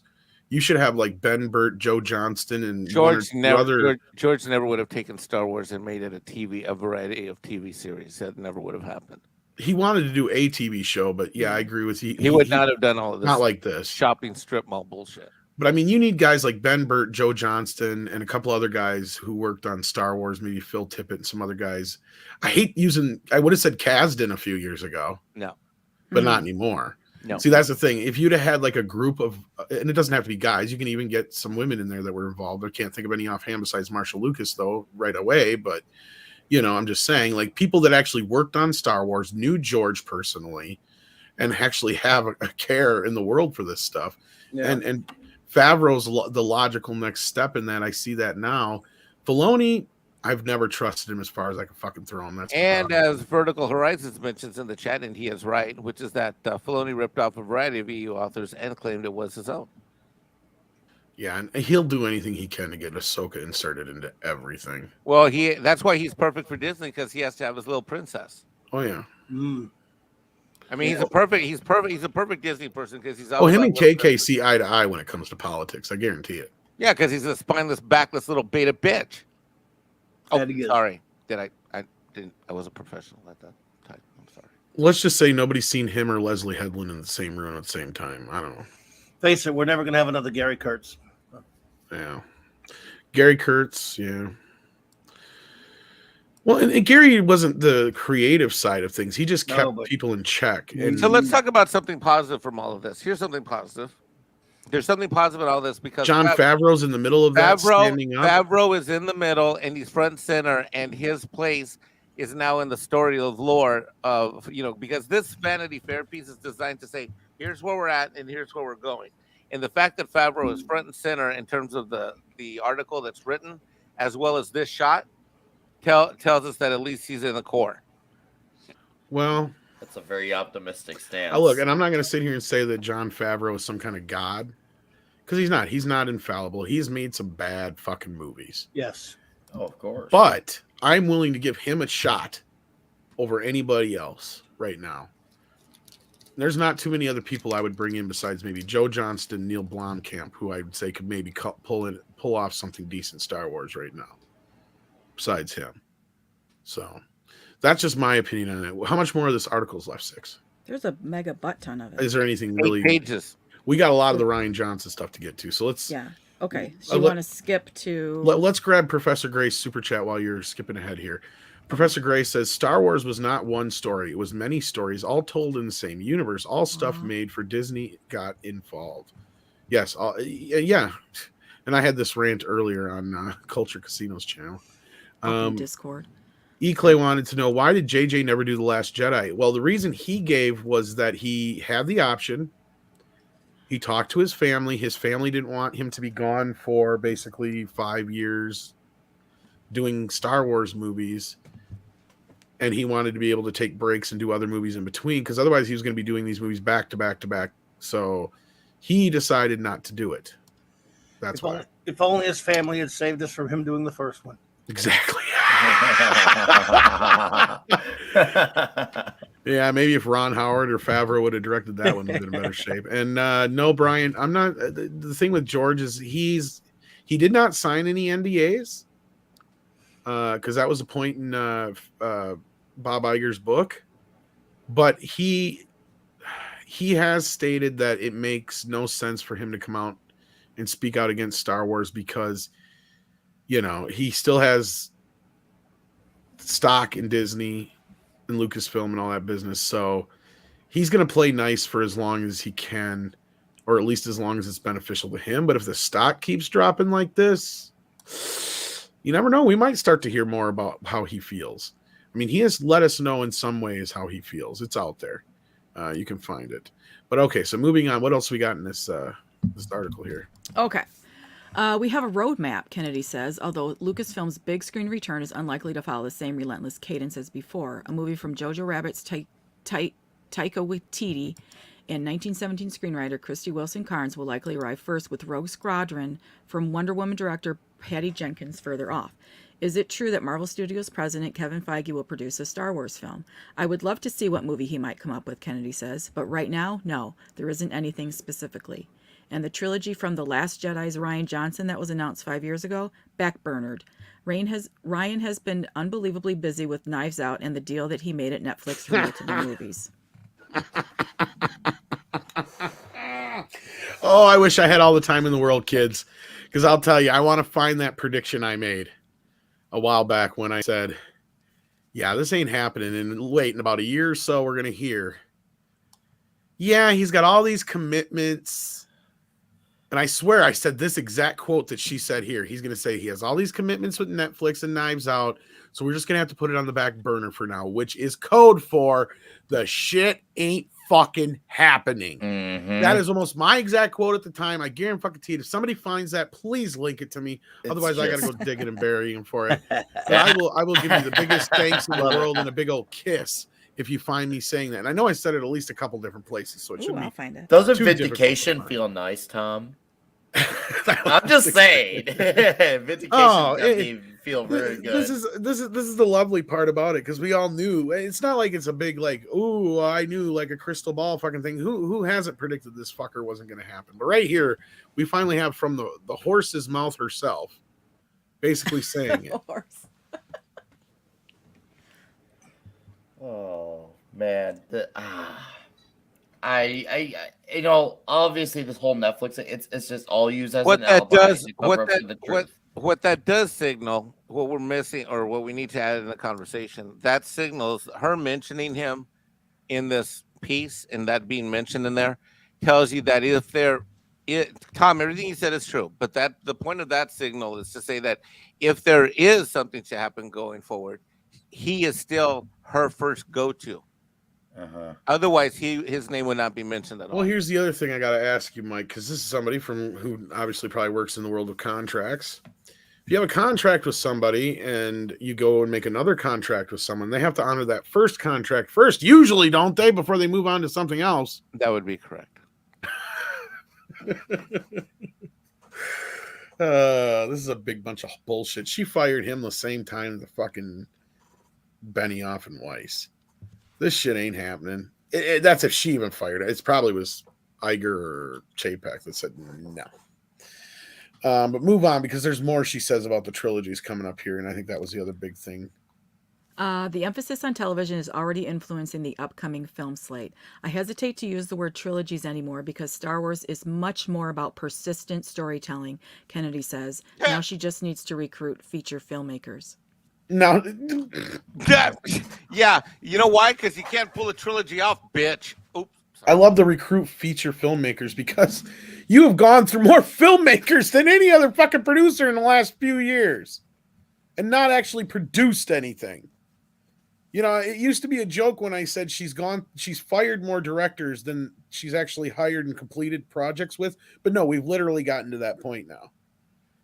Especially if you count Rian into this mess. Because this is just, she's got no fucking, the Acolyte is her little fucking baby. And that's, I think, all that's really left here. Or do we get through past that stuff? Do you think that will even come out? Seriously, like, I don't feel like she does obviously not have, besides Filoni and I think it is being around, so much her baby. Okay. That she will make sure that motherfucker comes out. Okay. No matter how badly it is perceived, even if it's perceived worse than Batwoman. And I got to hear Six's reaction to this because, yeah, I don't know if we got through that part, or if you skip past it, if it's coming up here where there is any talk about the Acolyte, but there was talk about it. Let me say this. And let me debate you on this for a second. So the Acolyte, I'm looking at my IMDb Pro, and there's been a couple, last formal update was December of 2020. That's when it went into pre-production, okay? December of 2020. It's 18 months ago. Now, if the Taking into Acolyte, consideration we had the coup. let me finish. Hold on there, buddy. Here's the thing, Tom. I know what I agree with you, with the exception of this. If the Acolyte was going to be something that we're going to see anytime soon, then the Acolyte and whoever the stars were of that, or the key people are of that director, Leslie Headland, she'd be in that picture right next to Deborah Chow. But she's not.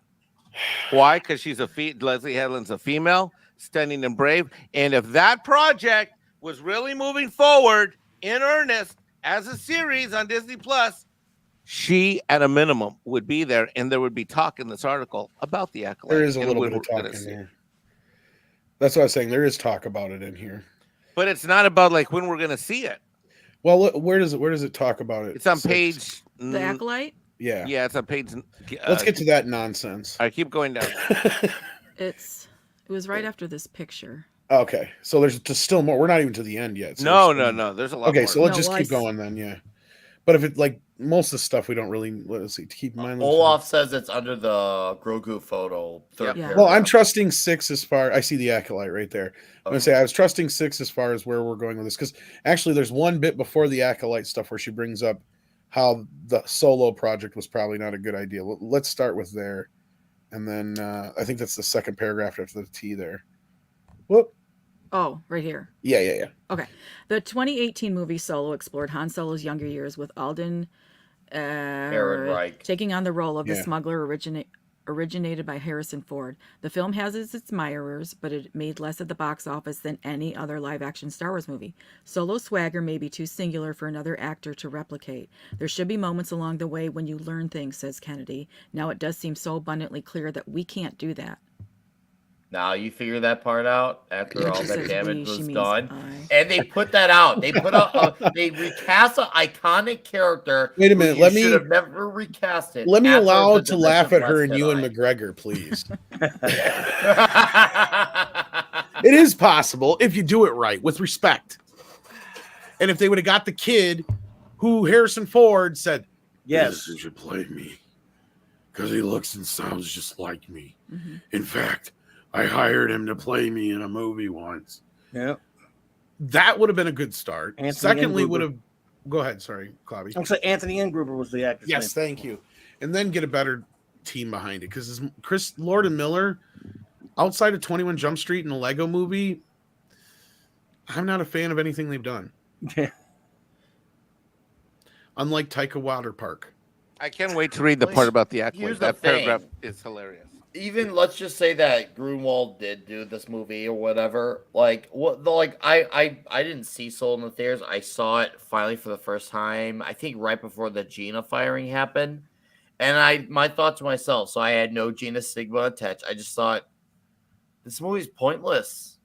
Like there's nothing to it that like you get a few like okay, now you see where the chemistry starts at him and Julie. Very small bits, but there's nothing significant about it. It felt like a very pointless story. I just don't see what even a better actor could have You're right. added No. to that. And that's why I said you can't go with what they had because I agree with you. Even if you insert Anthony into that role in the movie we got, it doesn't save it. Because even those who say it wasn't as bad as I thought, I'm like, are you on fucking crack? Or are you just like a battered fucking wife from the sequel films? Because that film, to me, pissed me off more than The Last Jedi. The Last Jedi was just more like, well, fuck this noise. And I can ignore it because that shit all happens after Return of the Jedi. As far as I'm concerned, Return of the Jedi is my end. Right?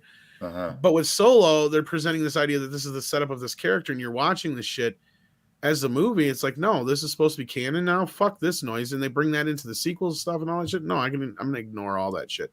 So yeah, they needed to either stick with what was already put and established into the EU because that's what fans knew and they trusted. And just from like a general standing, like I'm not trying to say, oh, I would have done it differently and I know better. No, it's just the way they presented it to us was a bunch of bullshit. His name is Han Solo because he's by himself. Oh, that was the worst. The way he met Chewie was horrible. Oh, The Kessel Run horrible was movie. dumb as fuck. It was terrible. The whole fucking thing, man. You got so many problems in this fucking movie. Him being a part of the start of the rebellion. Him making the exact same character arc that he does in Star Wars. Ugh. I mean, Garbage movie. Horrible. it was from beginning to end the dumbest fucking movie. Yeah, it was pointless. I swear, I was just so upset by it. You And know, Lando, don't even get me started on fucking Panda. Oh god, robot fucker. Oh my god. Fuck that. Yeah, and I love it when shit. people are going, oh, that robot wasn't so bad. I'm like, are you fucking kidding me? She's sitting there going, droid lives matter. And they're like, well, where do you get where she's saying they fucked? She's like, what the fuck do you think it just works means? No, it doesn't fucking just work. No, fuck that garbage. What the fuck do you think she means when she says that shit? That means that he sticks his dick in her somewhere. And his shit gets fucking blasted off. Because you can't put that shit in electricity. You lose your fucking dick when you do that. Oh my god. That droid, I that tell movie's you. retarded. It's fucking retarded. I tried God. watching it a second time through the mugginess of the film because that's the other thing. It feels like somebody wiped shit over the camera lens while you're watching this movie, kids. And that's not even exaggeration. All that shit in the fog is like, who wiped shit on the camera? Because I can't see a goddamn thing. And that's probably how they shot the rest of this so goddamn cheap. But anyway, excuse my language because I'm getting a little. But no, the Solo was fucking done. Dumb. And they should have tried something completely different, in my opinion. It could have been a really cool young Lando, Han Solo, fun adventure film. And it wasn't. Clint is definitely the smarter Howard. Just saying. I don't blame Ron for that movie, and I told Clint that. He deserves some praise. He came in and he did a mop job on what was already a character assassination. Lord and Miller already did whatever fucking damage was going to be done. And all he did was clean up. I'd love to see the Lord and Miller cut. I mean, if I see it and I think it's an infinitely better movie, Clobby, I would totally eat crow for that. But I don't think there's a better movie in there. No. I'm just saying he is a smarter Howard because Ron is a dummy. But anyway. Ron did it for other reasons, as we're hearing now. Gotcha. So, and at the time when that was something that Clint did say, he's like, Ron took it really hard, the way the fans reacted to that movie. And I told him, if it ever comes up again, Clint, tell him this from a group of fans, because there was a bunch of us in the room, enough of us that I could say, like, look, most of us don't blame him. We blame Kathleen Kennedy. Yeah. We blame Rian Johnson for the last one. He's like, oh, you mean that second one, the Skywalker one? That's a good. I'm like, yeah, that one. He's like, I don't know, I didn't watch that shit. That's a good Clint. I was actually just taking a swipe at Ron for the hell of it, and I like Clint. So yeah, but no, Clint was pretty open about all that shit. He didn't, he didn't mince words about it. But he also said Kathy was the reason he was in Solo. Mm-hmm. He did tell us that. He said she's the one that came up with. She goes, that's the perfect part for your brother, I guess. But he also told us that the crew cheered when Ron Howard was announced as director and Lord and Miller were leaving. So, oh wow, take that as you will as well. So that's why I'm not so sure there's a better movie there. Oh, we got Tug in the house. Did I see him here? Yep, a few minutes ago. Yeah, really? Yep. Yeah. Hey, brother Tug, how you doing, buddy? Been a while. If you're still in the chat, say hello, and I'll send you the link. If not, I understand you're busy with all the Johnny Depp stuff lately, but yeah. Yeah, he's been keeping me up to speed on that. Yeah, no, I've been trying to watch and catch up, man. Tug's been doing such a good job, and not just in the coverage, but also in his synopsis and analysis videos, where he has the additional evidentiary points and historical facts that really adds context. He's the only one with the commanding of he's got every angle commanded in on this trial. Good, indeed. Great That's work, how sir. you coverage. That is how you coverage. Yeah. But I'm glad he stopped in and said hello at least. I didn't get a chance to say hello back. Sorry to see that, but yeah, I miss Tug. It's been a while since we had a chance to talk. He's been so busy. Yeah. Anyway, back to the article. Sorry about that, Six. Oh, no, that's okay. To endure, Star Wars will need new actors, new characters, and a new era, vaulting away from the timeline as we know it. Another upcoming series, The Acolyte, reportedly starring not Amanda, but Amandla Stenberg, aims to do that. The show is in the casting phase, but the writing is largely complete. Name. Yeah, says showrunner Leslie Headland, co-creator of the time-looping Netflix show Russian Doll. She has been planning it for 2 years, mostly from the confines of her home, because she's a homebody. Her dog and cat, is she single too? I shouldn't say that, I'm single. Who peeking curiously from the background of Zoom conversations are certainly steeped in the concept of the galaxy's High Republic era, she says. But casual Star Wars fans who haven't been following the recent novels and comics might still be unaware. The Acolyte suck. Yes. Yeah. And I tried to read the High Republic books, and they're terrible. The Acolyte Headland says... I looked through one at Walmart, and it looks so fucking obnoxious. I'm like, this doesn't even look like anything Star Wars. Yeah, it's not. It's Sorry, terrible. Anyway. The Acolyte, Headland says, takes place roughly 100 years before the Phantom Menace. A lot of those characters haven't even been born yet. We're taking a look at the political and personal and spiritual things that came up in a time period that we don't know much about. A lot of those characters haven't been born yet. All but Yoda probably haven't been born yet. What the fuck? Maybe she hasn't seen Phantom Menace. She probably doesn't even know who's in it. The fuck? Probably. Okay, granted, maybe there's one or two other Jedi that might be his couple. Yeah, okay, sorry. My question when watching The Phantom Menace was always like, well, how did things get to this point? How did we get to a point where a Sith Lord can infiltrate the Senate and none of the Jedi pick up on it? Like, what went wrong? What are the scenarios that led us to this moment? Headland describes The Acolyte as a mystery thriller set in a prosperous and seemingly peaceful era when the galaxy is still sleek and glistening. We actually use the term the Renaissance or the Age of Enlightenment, she says. Fuck you. Jedis! It says Jedis! Does it really? You can't pluralize Jedi. Okay, that was my rant for the night. Wow. Jedis were not always ascetic monk-like figures living living selflessly and bravely. The Jedi uniforms are gold and white, and it's almost like they would never get dirty. They would never be out and about, Headland says. The idea is that they could have these types of uniforms because that's how little they're getting into skirmishes. I would even allow somebody to argue that you could pronounce it Jedi when there's multiple Jedi, but you don't add a fucking S to that. That's not how that works. Indeed. Who wrote this shit? They need to fucking... Anyway, continue. Oh, she said that. Yeah. Kathleen Kennedy said that. No, Headland. Oh, Headland did? Well, I'm said not it. surprised with her ass. And I'm so sorry. She liked to all the everybody. Star Wars, remember? I just blew your ears out. No, that's all right. I feel the same way. Well done. I noticed that Way to right go, away, Six. too. Way to go, Six. Sorry. Because I remember that's being a big deal about how you pluralize Jedi. It's not. It's Jedi. I didn't The catch that Jedi. when I first read this thing. So that's it for. Let me finish I don't think this last George paragraph. has ever referred to him as Jedis like that. No Star Wars fan has No. that. Even casual Star Wars fans It's don't always been say the that Jedi. shit. It's always The been Jedi. the Jedi. I can't believe I'm saying, but even the Last Jedi movie, they even said the Jedi. Even when they spoke very shittily of it, they still said the Jedi. They didn't say the Jedis. Oh Absolutely. man, these people do not pay attention to continuity. They don't understand characters. They understand detail. Oh my god, and yet they want to talk about nurturing. They want to talk about nurturing. They just set up above. They want to talk about nurturing. They're not. Where's my oh my- dinosaurs they promised me? Yeah, where's the Nunchuckosaurus? Yeah, the Nunchuckosaurus. Okay, so is there anything else in this that's worth a shit?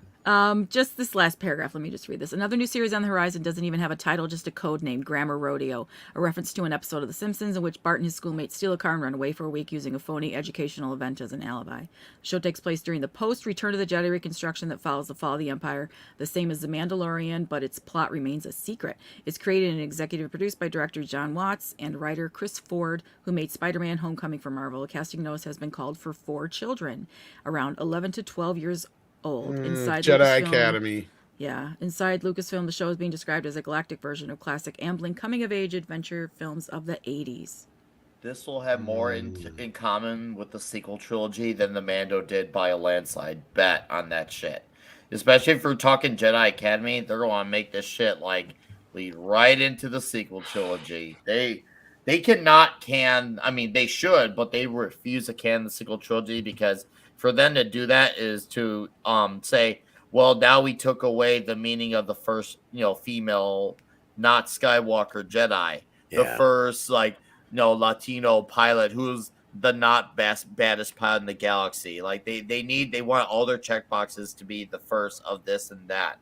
So they can't. For them to admit that, they will never admit that shit unless someone comes in and cleans house on this entire team. Well, speaking of movies, there's something at the bottom there. They were talking about movies. Was that anything important? The very bottom of the As you were article. just getting going, it said something about, as for movies, something about the future of movies. Oh, that leaves a question of what. Yeah. That was when we were talking about the. Oh, you rankings. already read it. Okay, Yeah, gotcha. we read that. Yeah. Okay, well, that took us a little longer than I thought, but that's all right. That's all right. We didn't do too bad. Boy, the spin that came out of KK's mouth. I love it. This is amazing. I got to get everybody's reaction to this, and then I'm going to save 6 for last for a reason, because she's probably the one who's most invested in this stuff right now and been on top of this stuff. So I'm gonna save you for last, obviously. Let's start with you, Klobby. What's your reaction to this puff piece from Vanity Fair? I've been kind of numb, really, to what's going on with Star Wars for a while now. Pardon me. Excuse me there. So I'm not excited about any of it, if that's what you mean. I have just kind of a sense of dread, to be honest. And it's a shame because I've loved Star Wars for a long time. So to see things like this and not be able to get a certain amount of excitement, but everything, like you said, it's a puff piece. Nothing was really said of any interest for me, so I don't have a lot to say about it. So I'd let people who are more passionate about it speak on it, because I have enough problems dealing with what they're doing with the Star Trek and Doctor Who right now. I got enough problems of my own. I don't need this shit. At least this one. No, at least this one I can kind of not. It doesn't hurt as much anymore. Yeah, I hate to hear say you. that for your Star Wars. That's fan. kind of ambivalent. Isn't that the word? I'm getting there with Trek and Doctor Who, the Yeah. ones that are tearing me up right now, and and I shouldn't be letting that happen. Yeah, I'm still a little bit more passionate than I should be too. I agree. So let's go and see what Nikki has to say about this.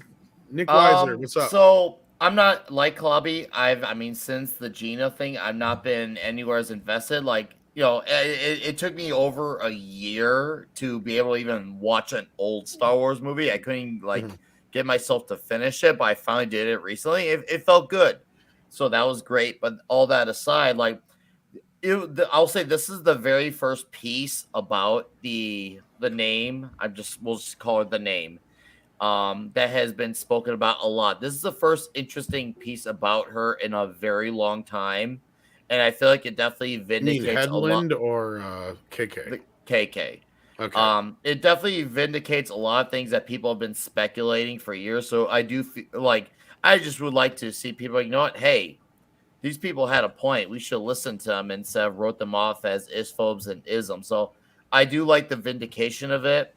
And I'm actually shocked she actually admitted like this was a failure, because I honestly I thought there was a greater chance that I would never eat pizza again than to ever have her admit that she would do that. I seriously I don't get me wrong, you ain't gonna see me do that, but I thought the chances are of me doing that were better than her ever admit doing wrongdoing. But here we are in 2022, and every time you think something's impossible, something happens. But just because she says all this, you already see her contradicting herself within the same article. Because, well, there was that statement about nurturing, and then there was calling a thing called Jedis. So we already know right off the bat they ain't nurturing. It's all talk. It's all bullshit. I for those Star Wars fans who are still very invested, I get it. I do get it, because that's kind of like where Klobby's at with Doctor Who and Star Trek. I'm like hanging on by a thread with Marvel, so I understand the feeling, and oh boy, that hurts. That hurts. Like in this arc, this shit is gonna be garbage, and I'll just say, prepare for the worst, hope for the best. Yeah. I just don't know about this Cassian. Was it Cat? I love how you call it Casio keyboard. Is what? Yeah, right.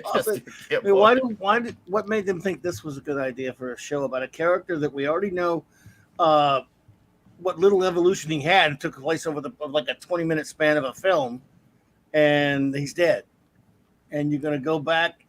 It looked to me, if you watched Rogue One, which I didn't hate it as much as some of the other stuff, I thought it was all right, but everything done with that character in terms of character evolution was done inside of that film. If you think about it, so going back, how far could you possibly go back to make that show interesting? Yeah, that's another thing, Clubby. It seems like they don't want it now because they know they did damage with the sequel trilogy, rather than go beyond the story. The story will never go forward again. So to some degrees, there's no true stakes in the story. Not that there really was to begin with, but even more so now. Now nothing really has meaning, and that was something that I love with continuity. It's something to matter. It's not just about the story. I feel like things should matter. Nothing feels like it matters anymore. Like even with Book of Boba, they right away brought Luke. So let's just pretend the Gina situation never happened, and somehow a lot of us were still more invested in Star Wars. They still hurt the return of Luke because they brought him back right away. And they also brought you can literally skip Boba and just go straight to Mando season 3. So basically, the character's right back where he left off at the end of the season. Nothing has any significant meaning. There's nothing that could be taken a chance on. Nothing means anything. And what's the point if there's no progression? And there's literally no progression, because right when you think they're going to go for it, they backtrack it. And ultimately, that means that you wasted 8 hours of your life watching this shit. And to quote for a Star Wars phrase, as far as Obi-Wan concerned, all I really have to say about that one is I have a bad feeling about this. I mean, that's a bomb right there. That's a bomb that's going to explode. Go ahead, Six. What I thought was interesting about how Kathleen Kennedy said that there's no specific movie plans coming out or it's a question actually, is I'm wondering, so when a movie comes out, you can track exactly what the box office is on that specific movie. But when a TV show is put on Disney Plus, do we have access to that information as to how many people watched it? Because I wish Culture was here because he would have.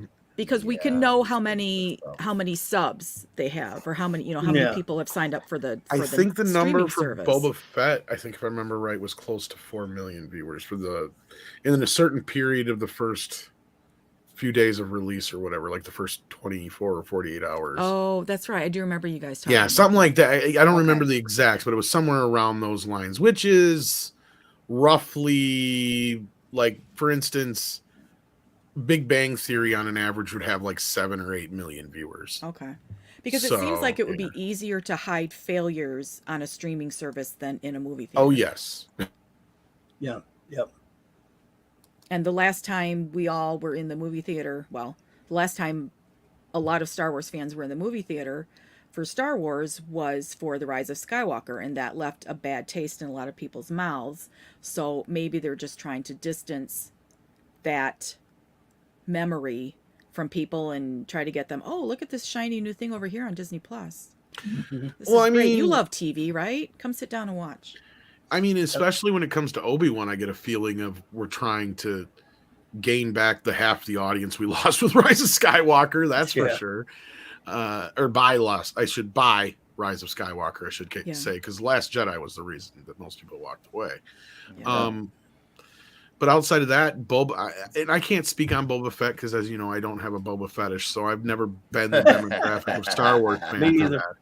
But Obi-Wan is one of those things where now it's like, now you're tugging at me. Now I see what you're up to here, and like you six and other fans too, like bringing Hayden back for whatever fucking reason. That's another reason to try and get us involved in this somehow. Just like I predicted with Spider-Man, that was going to do well because of Tobey.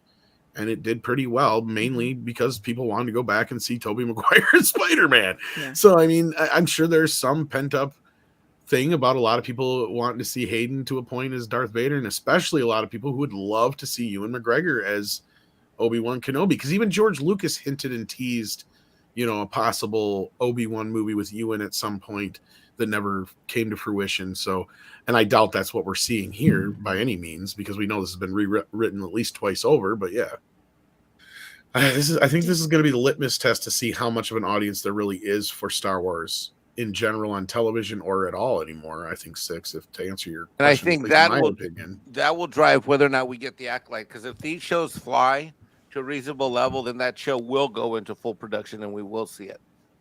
That's what I was going to say earlier, but you could be right, Mike. It's such a. I don't know. We might get it anyways. We got Moon Knight. That was a sack of shit. So who knows? Yes. Right. Well, then the other thing is like Rogue Squadron's on the back burner, which is basically, again, when they say back burner, that's usually code for the shit ain't probably happening. Yeah. Or it's in such development hell. And that was kind of the things we were hearing right away after we heard there was a bit of a kerfuffle, is that it ain't happening. They're saying it's happening, but it ain't happening. That's what a lot of people had told us. And she isn't straight up saying a lot of shit in this article, but she's flat out giving us enough to go by to say that, you know what, a lot of our reporting in the last couple of years has been fucking spot on. And, I got to thank Captain Nemo because he found the episode. I don't know exactly where it is in the episode, but it's from clear back in October of 2019. Where I predicted the Rian Johnson thing. So there you go. So I think I earned this. What do you guys think? I say yeah. All right. I just got to find the button now. I fucking knew it. Oh. There's a little bit more. So that's even for Andre too, for a lot of his doing and his sources and stuff on this stuff. Because, we've tried to be as fair and balanced on this whole thing as we can be throughout the entire thing without getting too into the hyperbole of, is so-and-so gone or so-and-so fired? Is the only things that we kind of maintain mainly were, we're probably never going to see that Rian Johnson trilogy. And, just how much influence Favreau actually has now too is another thing that I think I really keyed in on. And I think you're right, Mike. He's in the middle in that picture for a reason. And he's made to look very prominent in the picture. You got Kathleen Kennedy off to the side and stuff. And it says just all that same thing with, with having what's her face in the middle of Obi-Wan and Anakin. So we can tell that she's going to be big in this series. So sadly, I hope that's not the case. And I hope it's a decent series, or even if she is a big part of it, her character's worth it. But I just don't understand this. I'm kind of mixed on this whole Obi-Wan series and him meeting up with Vader again.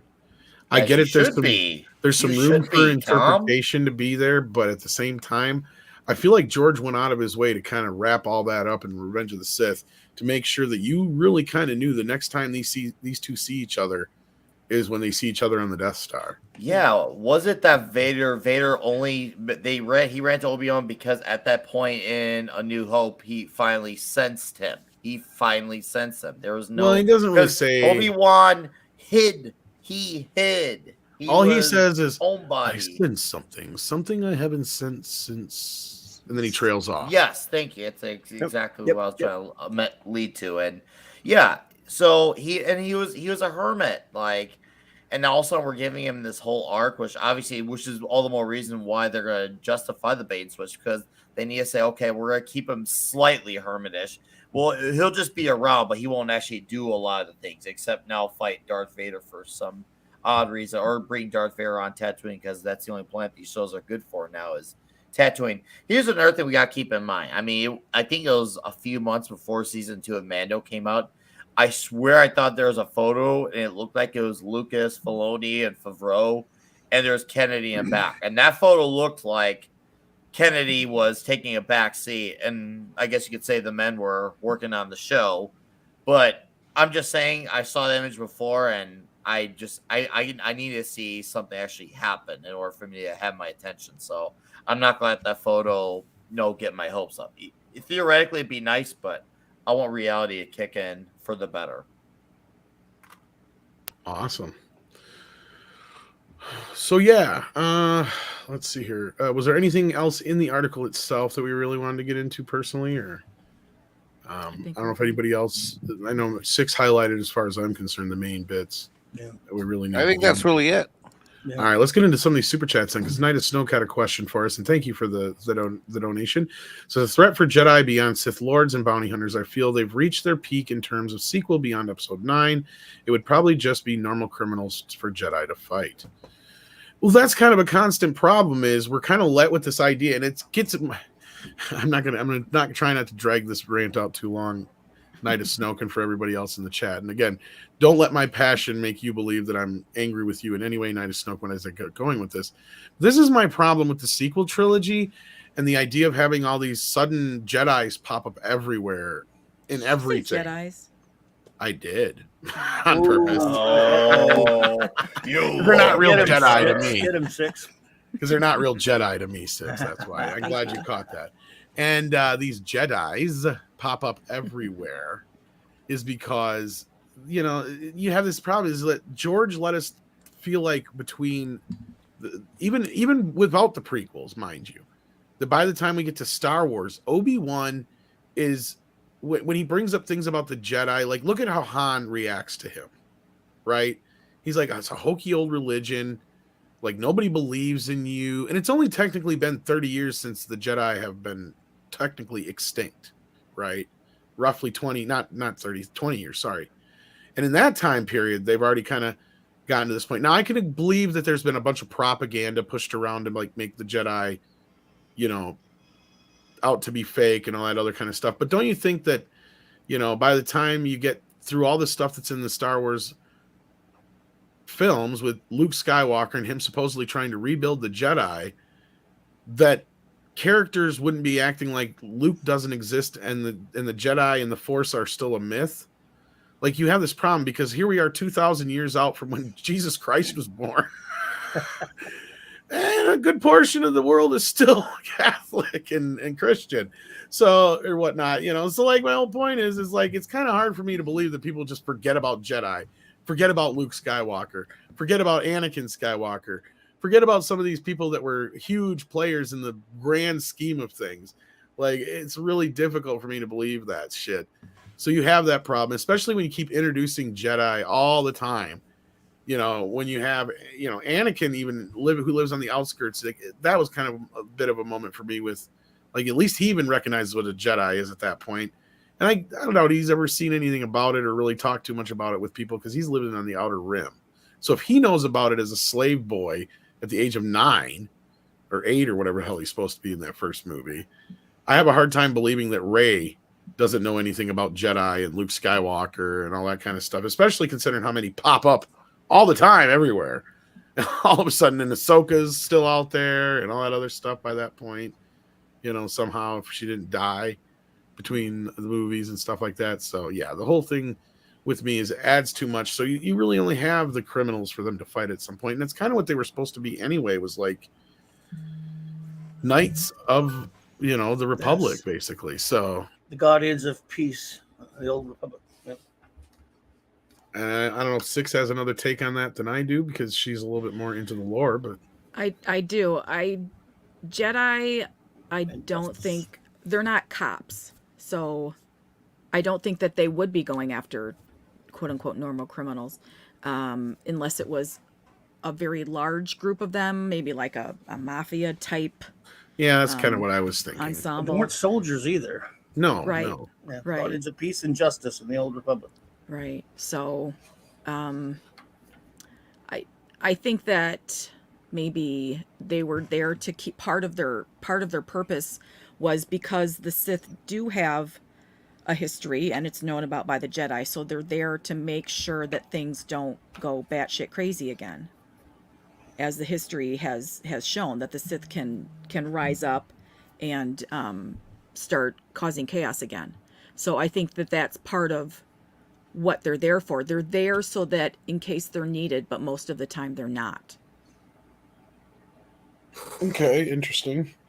I mean, it's fairly close to what I was saying. I mean, as far as like, that's my issue that I was kind of saying is like, you have to have a purpose for them to be there. When you build this idea that they're kind of mythical by a certain point in the story, it gets really kind of hard to believe that there's so many people that can wield a lightsaber and are part, you know, are either Jedi or Sith or what have you, or Jedi adjacent, as a lot of them seem to be in some way, shape, or form. Because if you ever use the term gray, people freak out.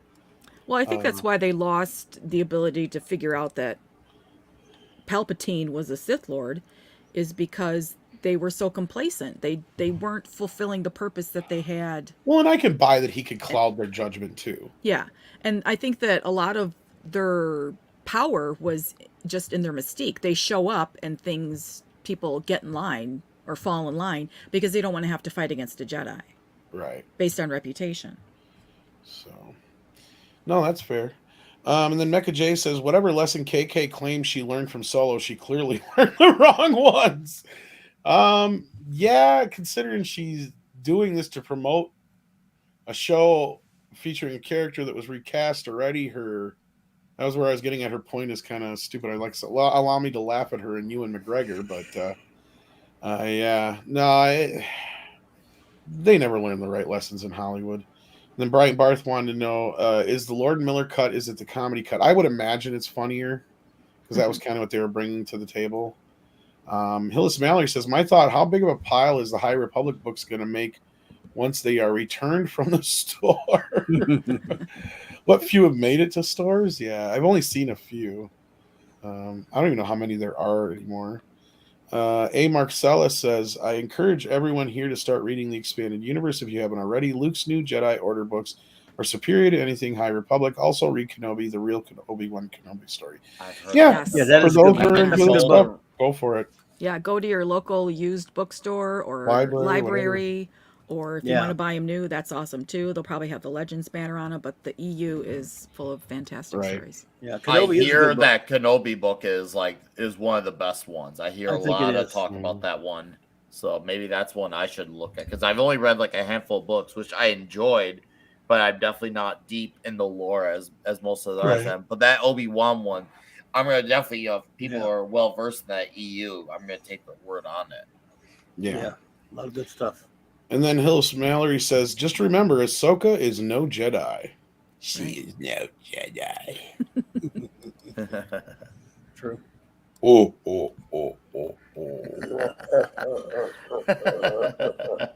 The wonky Jedi. The Jedi. Professor Gray says he has an important question for us all. Well, I'm glad I grabbed this. Why do we still care about what they do with Star Wars? I just don't even watch it anymore. And I understand, Professor Gray. I'm kind of where you're at, but as I was pointing out, just like The Godfather says in part 3, just when I think they're out, they pull me back in. And that was kind of the thing with Obi-Wan, is like, you little fuckers. And it was the same kind of thing with Star Trek, because at that point I was just like, whatever, fuck this noise after Discovery and shit like that. But then it's like, no, you're fucking with Picard now, I gotta watch this. And it was the same thing with the sequel films. But I'm also not gonna feel the gut punch if it's a piece of shit, right? Yeah. I didn't feel the gut punch the way a lot of people did with Boba Fett. Not just because I don't have a Boba fetish, but because I was already pre-expecting there's a possibility this could suck. I did not put all my chips into Filoni and Favreau.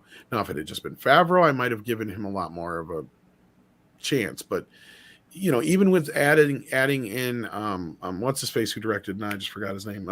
Rodriguez, Robert Rodriguez, into oversee and direct that. It still didn't really give me any confidence in the show. So that didn't really hit me too hard. And if this sucks, I'm sure I'll be pre-prepared for it, because as Six has heard the analogy several times over, I'm already basically, divorced from this in so many ways. So, but you liked The Mandalorian, didn't you? I did. I didn't mind it. I liked a lot of it, and I loved Baby Yoda for a while. But once that veneer ran off, and what about Rogue One? I like bits and pieces of it. Okay. But I turned around and here's my thing with Rogue One. My review of Rogue One started out, this is my review of Star Wars Inglourious Bastards. Because that's anybody who's seen that movie, there's a lot of parallels to it. Well, because if I had given up on Star Wars after seeing The Last Jedi, or when George Lucas sold Lucasfilm, I would not have been able to enjoy Mandalorian. I would not have been able to freak the fuck out at the season finale of season 2 of The Mandalorian. See, and I didn't have the reaction. It's been worth it for me. So I understand where you're coming from. I didn't have the woo reaction to Luke. I was just like, okay. I'll admit I did. I did. I'll admit it. They got me. They got me. Oh my Lord. I did. Now here, all right. I'm gonna have an unpopular take here. I actually liked Grogu in the first season. Yeah, I always liked Grogu. I thought he was actually even though he was just a baby, it felt like he was trying to help where he could. Whereas in the show, you're thinking, okay, so his baby's got some powers, and all of a sudden, second season, you're like, hey, kid, we know you got some powers. Why aren't you helping? Yeah. And I feel like they made his character dumber in the second season. I agree. The second season is where I kind of fell off a little bit more for Mandalorian. But I've always liked Baby Yoda because I'm biased, though, because I love Yoda. He's my favorite Star Wars character. Same. So. And here's what I did like about season 1. And yeah, season 2 had the better highs. Season 1, in my opinion, had a better flow. It had a beginning and a middle and an end. Even if it was a bunch of video game missions, it felt like a season finale. It felt like the beginning of the show. It felt like the middle. I felt like the flow is better. Whereas when the second season starts off, it kind of just feels like, I don't know, it just feels like it picks up abruptly in the middle of a season. Yeah, it's considered the start. So I feel like the flow is a little bit wonky in season 2, but that's just where I'm at.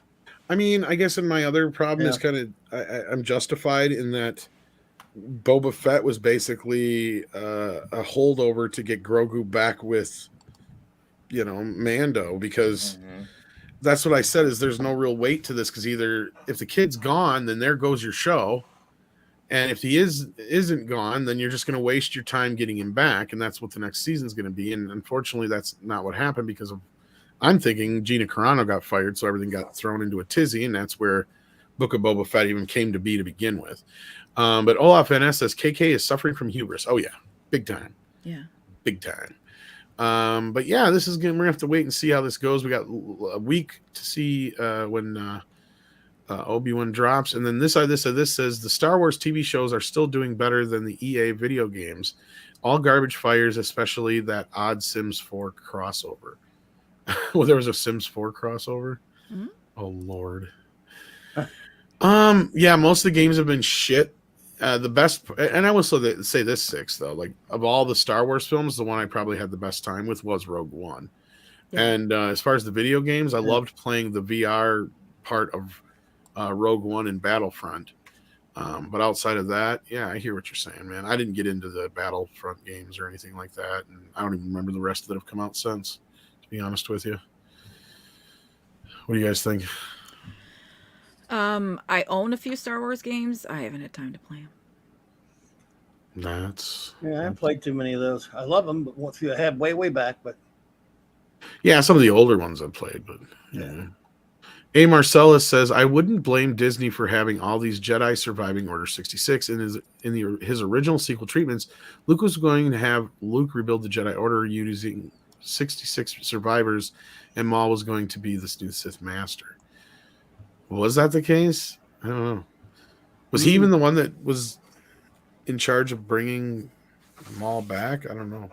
Well, Maul came back in Clone Wars. Yeah, so and he was involved in that. So He was, but I mean, I don't know if it was his idea or his doing. I don't probably know Filoni. whose idea it was. Yeah, that's what I'm saying. And as far as I would always imagine there'd be a few survivors. oh god, yeah. But I mean, you're still looking at a situation where by the time, like I said, we get to A New Hope, even though I hate calling it that. Me too. But you have to sometimes. Yeah, I know. By the time we get to A New Hope, when Luke is asking questions and you got Han sitting there going, that shit's bullshit. You know, you got to figure at that point, there really isn't many left. Like Luke and Obi-Wan being as big as they are too, it's really tough to believe that they weren't found at some point, considering the signals they had to have sent off would have been like, beacons basically, but unless they know how to cloud themselves, kind of like how Palpatine did throughout the prequels, which I'm willing to accept something like that. But that's kind of my big issue too with this Obi-Wan series, is how much of a splash can you really let him make? Because at that point, then he basically telegraphs his existence. And you really think Vader's going to let him just chill out for another 10 fucking years?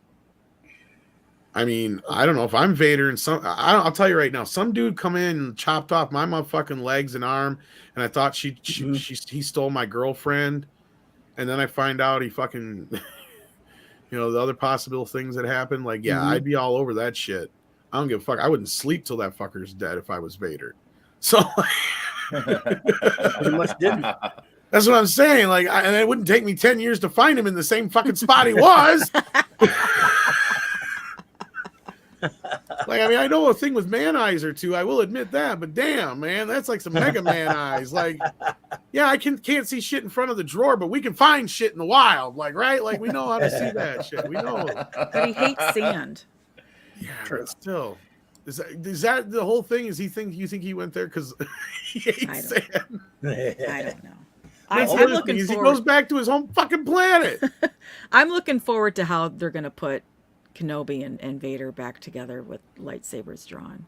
I might hate it, but I like to live in this blind faith, blind optimism, whatever you want to call it, because that way I get to be happy up until the point that I get slapped in the face with a shitty TV series again. I admire that enthusiasm or whatever, optimism, I guess is more a better word for it. Because I do try to have that going into things, and I used to have that a lot more often. But I gotten so cynical over the years. Yeah. That it's really tough for me to sit here and go, oh yeah, I have confidence in this, or I really won't hope this is as good as I'm hoping is, because I can't even do that to myself anymore. I don't want to let myself down like that anymore. I don't think I'll ever be cynical about Star Wars because of I don't want to do that to myself, because of how important Star Wars is to me. I can never not have that, never not allow that joy to continue in me. And there's some people that are like that. I get that, and I like I said, I admire that because I can't do that. Yeah. I'm not going to blame. Like, and again, I'm kind of used to this before. The big three: Star Wars, Star Trek, Doctor Who, and stuff. For many years, I had almost all of the comic characters and such that I loved. That I'd loved for decades, destroyed and ruined, and all these kinds of things done to them. That by the time it started happening to the big IPs like that, not that it's still no fun because I love those as well, but I'm used to it. I can't think of anything intact that I did love anymore. If no, there's nothing probably that's left intact that hasn't been decimated that I can think of anyway. Bummer, I know, but it's I stopped caring. Like, if I didn't watch, what's that show, Visions? I didn't watch, what's the other one? Visions. Besides, well, that was Visions, Star Wars one. Visions. Yeah, I didn't watch that. And then there's there's not that Rebels finished years ago. What was that one that came out? The Bad Batch. I didn't watch the Bad Batch. And I had no interest in watching Book of Bubba. And the only reason why Bubba was being on my TV was, people would put it on and I would have glances. And I remember seeing one of the moments being Luke. I'm thinking, wow, they take long to make the specialness of the Luke scene, special. So I didn't even watch the whole thing. I couldn't even finish it. And that was the first time even my girlfriend, who's a lot more, she's a lot more easygoing when it comes to stuff like Star Wars. She understands some of the arguments that people like us have. She understands some of it to a degree. But even she couldn't finish the Book of Bubba. And like her and I were like, she's like, do you want to turn this off? I'm like, can we? Please? Can we? Like, we could put on like a cool like Razor Fist Metal Mythos instead. And so we did. It was great. And before I know it, her and I were drinking beer, being happy. It was great. We never looked back. And I still don't know what the fuck happened at this show. And yeah, I can't get I don't have no interest in Obi-Wan. I'm gonna have to hear some really strong. I mean, yeah, obviously, ultimately in a just world, I should be able to make up my own mind, but it's just I've been burned too many times from the movies and the shows and from the people working on it that I'm at the point where I need to now adjust my expectations to having enough valuable opinions to get me to decide to even give it the time. Because if these people are just absolutely garbage and making garbage, well, they're not worth my time and my money. I'm sorry. I'm not surprised, Isaac. We're all fans, I think. Yeah, we're all fans. God fucking speed, man. I was just about to say it. I love Razor Fist, man. How could you I not? dressed up for him as Halloween. Dude, that was great. I remember watching that FNT. You comics with Tim Pool, and then how am I gonna do this? All these guys got these great costumes already. And I'm like, all right, I know what I'm gonna do. Dude, that was perfect. It was so good. And plus it was like, who can I dress up as a YouTuber where you're gonna get it instantly, right? Like where you see it, no matter who it is, you know exactly who it is the moment I flipped on the screen. Because all I needed was the right wig, the white glasses, the right jacket, and the gloves. I'm done. It was perfect. It was anyway, so good. Nice. Because there's only two possibilities. I'm either Razor Fist or I'm Jim Steinman. That's it. So I'm so glad you went with the former. Well, I'm just saying that's the only two people who dress that way. Yeah. So. I knew right away it was Razor because I made it obviously by association. That was the whole joke, yes. Yeah. Captain Palsy says, funny how Disney wanted to make males so they bought Star Wars until I know, right? Exactly. That was part of the problem there. Hillis Mallory, to me, there is no reason for Obi-Wan in that time. If you're talking about the period I'm talking about, that could be, but I still just don't see Vader not going after him. A. Marcellus, if that's what you mean anyway. A. Marcellus, I love that smile that Obi-Wan gives Vader in A New Hope. He's probably thinking, that's your son, and he is going to kick your ass one day. Peace. Yeah, that would have been funny. This side says the one good Star Wars game is the Lego Star Wars games published by Lego, Disney, and Warner Brothers. WB publishes all Lego games now. Yeah, I'm not a big fan of the Lego games, but I understand the appeal. I do. Yep. Yeah, I do understand the appeal of them. But thank you guys for the support. We appreciate that. We are caught up, though, on Super Chats, and I believe that is all we have to say about this story, unless Six or anybody else has anything else to add to this at this time. I think I covered it. Yes. All right. Very well done. So with that, to get that out of the way, was there any more stories that I can't remember? That's what I'm looking for. I think we're all pretty much caught up on everything there. Yeah, and Mikey's off doing something, dealing with something. Some business. Yeah, that was all the stories I had. So The biz. we got She-Hulk out of the way. There's Paulie. Hey, we- Paulie. Paulie. Hey, That's yo, Mead Radio. Paulie. I'm going to get you on Toxic Tuesday soon, Paulie. Hey, yo. Well, Paulie. Your sister's on my place. You're a bum. You want me to call you brother? What about my prime? It stinks. This place stinks. Hey, yo, Shut up. Nick. Why is my stuff on Skid Row? Why your stuff on Skid Row? Oh, You're a bum, that's why. I'm You're a a bum. bum. Whack, whack, whack. Whack, whack, whack. Oh, wrong Burgess Meredith. I love Burgess. Love Burgess. Oh, Everything man. he always did, especially like Grumpy Oh. Old Men. Oh, God. yeah, you're right. I'm 98 Yeah. years old. Why do I care? Someone did mention in the chat something that is out there. I don't know if you want to touch on that one, though. Whew. What was that? Someone mentioned a topic in the chat that I What don't was know that? if you want to touch on it. Kenneth LaRue mentioned one. I don't know if you want to go there. That's a new story out there. Oh, really? No, I haven't heard about this. Oh, the No. Batman. It's a Black Label story, I think. Yeah, it's DC. Oh. Yeah. Gimmick. It's not DC even trying to get relevant. attention. Yeah, it's chasing more headlines or taking a Batman Black Label story. I don't know, for those who don't know, Black Label is where they do their out of continuity stories, and they're basically all miniseries or one shots. And the writer who's writing it, he's hinting at very strongly that it's a gay Batman in that particular story, which Yeah. is not going to matter next week. It's Honestly, just virtue signaling, it's really. not going to matter next week. Yeah. Valiant. Yeah, I haven't got a chance Yes, to sir. catch up on all the Amber business, but like I said, I was watching yesterday's part of the trial still earlier. I got to keep getting caught up here, but I got fucking video to edit for Andre. So I'm not going to be able to join on Toxic Tuesday tonight, but don't fret, it's still happening, folks. There's still a Toxic Tuesday. Oh, yes. It will go on without me because the show must go on. And tonight is very important. Toxic Tuesday. Very special. Because I'm going to be in it. Keanu Reeves. Oh, In my this goodness. is a movie with me, and I play an undercover cop Yeah. who infiltrates a gang of surfers who rob banks. Get this. Dressed as dead presidents, dude.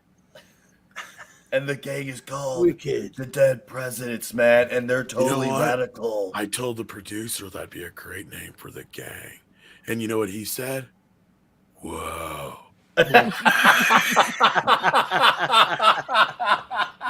That was so good. That was good. So we're going to be in the movie, and it's called Breaking Point. I haven't seen the ad yet. But it's Oh, I'm sorry. Point. Point Break. Why is it Point Break? Oh, like the breaking of a wave. Isn't that a Nick Nolte movie? No, I'm sorry. Something to do with waves. You're thinking Gary Busey who's Gary in Busey. it. Gary I get those Busey. guys confused. Dude, Oh, Busey's yeah. awesome at it. Seriously. I'm in the movie too. Yes. Yes.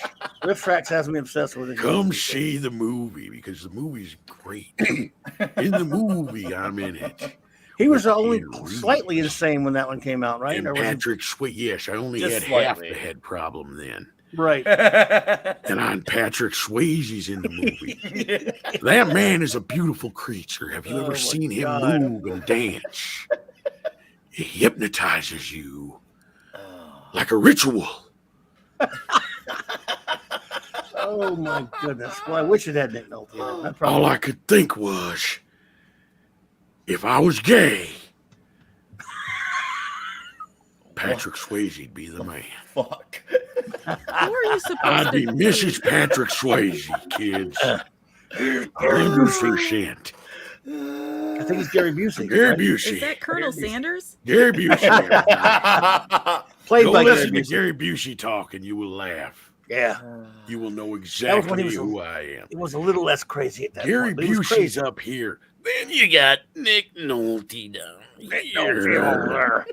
When he talks, sounds like he's taking a shit. Yeah. There she got damn dinner. Listen here, Yeah. convict. We ain't partners and we ain't friends. I'm keeping you down. I'm keeping you down so Kansas locked up or dead. I'm keeping you down. It's not about the shit that I take, That's but a how I tough clean up after that defines me. Oh, wow. You went from Nick Nolte to scary. Oh my God. I can't tell if that's Nick Nolte or me. He That was looks so that much time. alike. He comes in the Oh, room and I son. can't tell who I am anymore. Because is that Gary Busey or is that Nick Nolte? And I What is forget the I'm Gary difference? Busey for 5 minutes. Kind of like when my wife uses the microwave. You ought to go find the Riff Tracks video that says Riff Tracks versus Nick Nolte. You'll thank me later. Oh God, I can see that. They have like all it is it's not him in the movies. It's just that they were it's about 15 minutes of clips from different films they have where they make fun of Nick Nolte. He's not even in any of the movies. It's just them. They're obsessed with him. All Nick Nolte jokes. It's really crazy. Nick Nolte or Gary Busey? No, Nick Nolte. Oh, okay. Riff Tracks versus Nick Nolte. Riff Track versus Nick Nolte. It's hilarious.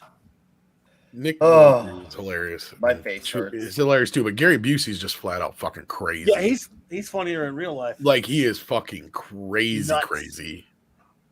Yes. Nolte's just pathetic, but yeah, Busey's hilarious.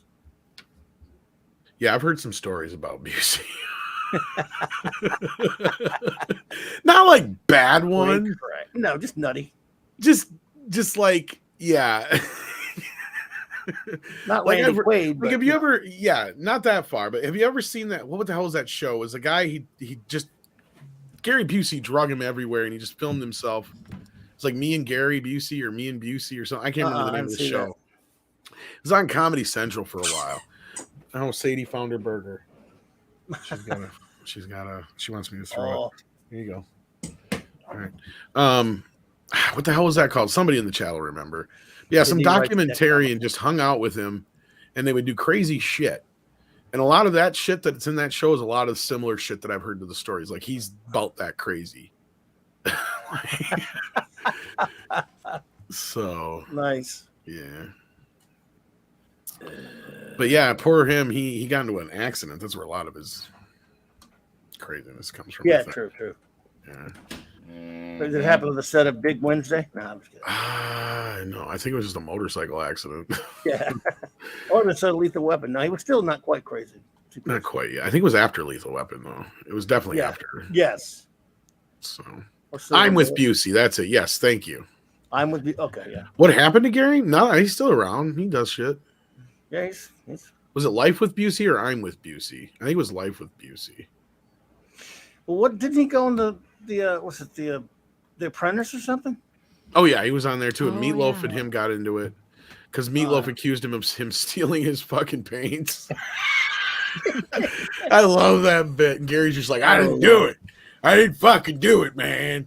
Meatloaf's like, I saw you do it. You took my fucking paint. Yeah, that wasn't. And then he scripted find at it all. underneath the chair, and he's like, are you gonna? He's like, I ain't fucking apologizing to him. He was great as Buddy I Holly. knew I didn't fucking take the shit. I told you. He was excellent in the Buddy Holly story. Yeah, he is. See, some people know what I'm probably talking about because that's pretty close. Oh shit! That's one of the few times you see Meatloaf just fucking lose it. He's just Yeah, because I heard he was a pretty mellow guy otherwise. ish.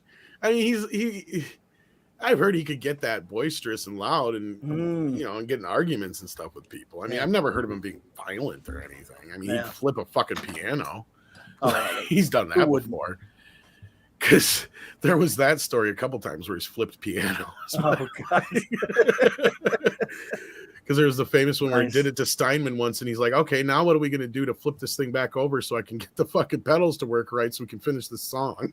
Because he had pissed him. I don't remember. Nice. He had compared him to somebody else, and I can't remember who it was, like Ethel Merman or something like that. Wow.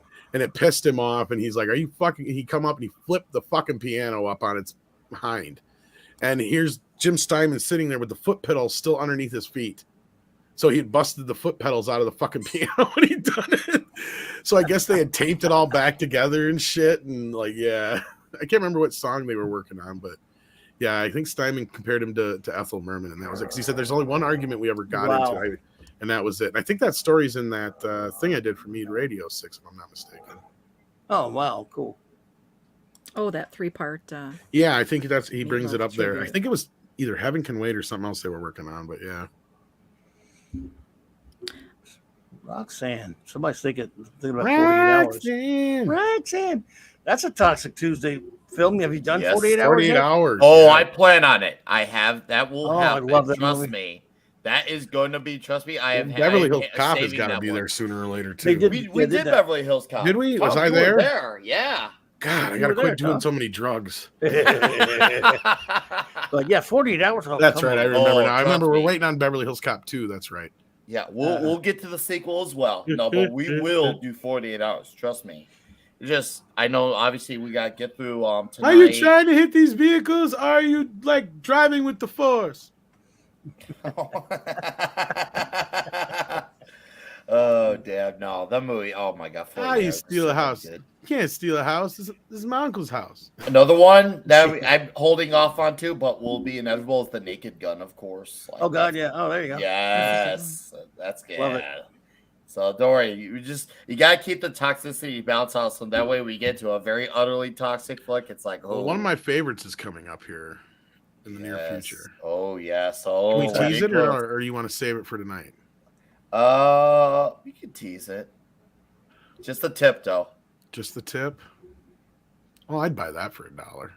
Ah. Ham, I love it. It's one of my favorites too. Oh man. I bought that for That was $1. probably too obvious. Sorry, Nah, only No, to you're true good. fan, only to hardcore fans. but that was all I could come up with after that because I'm not arresting you this time. Didn't work. So. Dead or Because that's a Alive, little Come lesser With known Me. line because everybody knows "Come with me if you want to live." Right. Yeah. Yeah, that was Dead or Alive. Oh yeah, Come With Me. Professor Gray. Yes, we're not far. I'll just say we're not far away from that one. So, and trust me, we're very Yes. close. Within the next month, close. That's the big hint you'll get there. Within the next month, it's going to be huge, Thank huge. For your cooperation. I love that movie so much, I dude. love You it. can still watch it, and a lot of it. Oh, I just still watched it looks the other good. day. It still looks good. Oh man, I Well, missed that's it. because Phil Tippett made sure that those special Greatness. effects, and he says this is probably the best stop motion special effects ever. Mhm. Because at that time they were at their Yeah, peak, they and were we were only a great. couple years away from CGI kind of making it obsolete. And as far as the most photorealistic, you watch those scenes of Ed 209 specifically, Incredible. they look fucking amazing. And he made sure that they were all done on the negative and stuff like that. He wanted to do it all right, so where it looked like it was married the best as possible. There's only a couple of shots that look a little fuzzy when like in the boardroom and stuff like that. But outside of that, he did an amazing job with that shit. And the idiots who destroyed his work by saying, "Oh, I fixed it by making it 60 frames per second and I'm converting it to fuck you. You made it look like a rubbery mess." Phil Tippett put that stop motion. He did that. That is his thing, man. He called it go motion, wasn't it actually? Or was it stop motion? It was go motion, wasn't it? Because he had the motion blur. And somebody correct me in the chat, because that was his whole thing. And I think he even copyrighted or patented or whatever. But he figured out how to do this blur in between frames that made it look like real motion blur, because that was kind of that uncanny valley you'd have with stop motion in movies. It was always kind of a little smooth compared to everything else, right? Well, it's because it was done frame by frame by frame by frame. Well, he figured out how to actually add that motion blur in there to make it look like it was really there. And yeah, I am correct, even though I'm not Rob, but yeah. Unless you mean RoboCop, yes. Yes. Robert Cop 2. Love that movie. Maybe we'll have to get you on, Klobby. I don't think we got this one there, yet. man. All right. Sorry let's about do this. it. This says Sims 4 Star Wars Journey to Batuu is an add-on to Sims 4, but Batuu should sound familiar to you guys. EA and Disney both full of it. It should sound familiar. Yeah, and Disney are full of Bantapudu, that's for sure. Bantapudu. Double. Your move, creep. Oh, well. Let her alive. 6. Should we know Batuu? Batuu sounds familiar. I think. I'm sorry, what? Should we know of the planet Batuu? Batuu? Isn't that a sequel? That would make sense. If it is, I don't recognize it. That's probably why. Yeah, I think it's. I don't know. You say Coruscant, I understand that one. You say Yavin, you say Hoth. Sounds familiar, I gotta admit, but it does sound familiar, but like not familiar enough to where it was cut from. Yeah. Isn't that the world they cut from Rise of Skywalker? Says Hillis Mallory. Oh, well, maybe that's it. Oh, it's at Galaxy's Edge. Oh, well, that's why it only sounds familiar. Hey guys, I gotta pop out. So well, we're gonna wrap it up here anyway. But thank you, Mike, for being here, brother. I love you. Woo! All right, Mike. He's got to go deal with some yeah, work. I gotta go deal with something on the West Coast real quick. So Hopefully everything's all right, man. Oh, yeah. Good So, luck, buddy. just you got clients and people in 4 time zones. So I hear you, man. All right, love you guys. Good night, Mike. Take care, man. Yeah, we're gonna wrap this up anyway because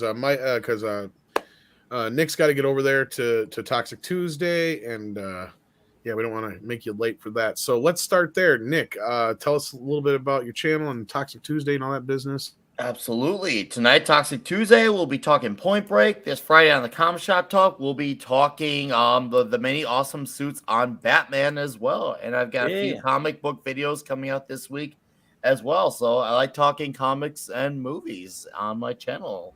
32 Flavors of Nick Weiser is the name of the channel. Please come on. Let's hang out in 15 minutes for a very toxic time with Point Break. So I'll see you all there in 60 minutes. For a radical time, guys. Be there or be square, nerds. You have to see the movie. Yeah, that's right. Well, thanks for having me on, Tom. I appreciate being on here every Tuesday. It's really not good time. toxic, though, Nick. It's about male bonding. It is male. In a world of crime. Oh, God. It's about And the circle surfing. jerk backstage. And my tan. Well, but with 4, it makes it a square jerk and not a circle. Well, if there's always 3 of us, wouldn't it be a triangle? Be a triangle. Yeah, triangle Like the jerk. Bermuda Triangle?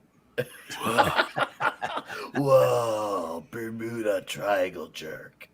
Whoa. We would all get sucked in. Paulie wants us to leave. Paulie's Paulie's the one here. Joke's on him. Paulie's tired of our stuff. And 6, a great job tonight covering all this Star Wars stuff. Amazing job reading. You got a lot of love in the chat. Amazing job reading. You did. Like a lot of people compared to what I do. Voice. Yes. You got Thank a lot you. of love in the chat. I don't know if you saw it because you were reading at the time, but yes, I you didn't. did. So I just wanted to let you know that and thank you for that. And anything you got coming up that you want to plug? I'm going to be on this really cool channel Thursday, 7 Eastern. It's called Midnight's Edge After Dark. Oh, I thought you meant something Very cool. I'm going to be there. That's a you cool guys should channel. be there. It is. I'm sure I'll see lots of people that I know. I heard the in guy chat. that runs it's kind of a, He has the shortest dick I've ever seen. in my that's what life. I've heard. It's unbelievable. Like baby banana small.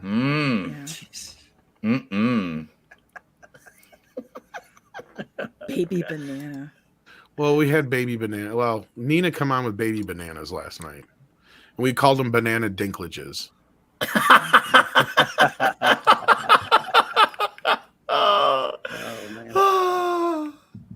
My face hurts. I haven't And then I said that banana is making me jealous. It's too big. Oh my god. Hi, Midnight Mike. Give Hey, Mike. Sassy a kiss for me. Hey, Micah J. Hey, Debo and Martin. Dr. Dragon. All you guys in the chat. Welcome and thank you for being here tonight. Hail to you all. You guys, this has been a great fucking show. And Klobby, you helped with that too. Thank you for being here. Thank you for having me. Help Man. She-Hulk it Honored up to with be me. here. I can't wait to talk about that show. When does it drop? August 17th. August 17th. I'll talk about it with you. So exactly 4 Let's months do it. now, whatever. We'll get the band together Or not for 4, it. 3 months. Yeah, 3 months. So yeah, Klobby, I know you got something coming up. You always do. Well, I've got 4 shows a week, but let's see. Tomorrow night, my wild card Wednesday night, probably just me hanging out with everyone, 9 p.m. Central Standard Time. And Thursday night's Klobby's Clubhouse with my wonderful First Officer Raquel and our Chief Engineer Mark D with AC, where we just hang out and talk about all things geekness. And Saturday night Star Trek is a lot of fun, but having great crowds there. We're reviewing all of Real Trek with Raquel and myself, and we're in season 7 of TNG right now. We're going to review all of the Trek shows, which means we're going to be doing this for a few years. And Monday Night Mark C Comics Talk, all these shows, 9 p.m. Central Standard Time, where I just talk comics and stuff on the Monday Nighters. And I'm on various other, as a guest, like great shows like this sometimes. And I want to thank you, Tom, for having me, buddy. I appreciate you. I'm honored to be here. Well, like I said, you're my comic guru along with you and Nick. Oh, you're too kind. My man. go-to guys when it comes to thank comic you. stuff. So Thank you, buddy. Thank you so much for being here. An honor. And being on here with 6 makes it even nicer. Love Yes. to be with you. 6. I love you, Klobby. And I love her passion and optimism for Star Wars. So if I don't Yes, I have do too. any of that, at least she does. And There that you gives me go. hope. A new hope. Ah. And in honor of Geode. I got 5 pieces of candy. I got a chocolate bar. I got a quarter.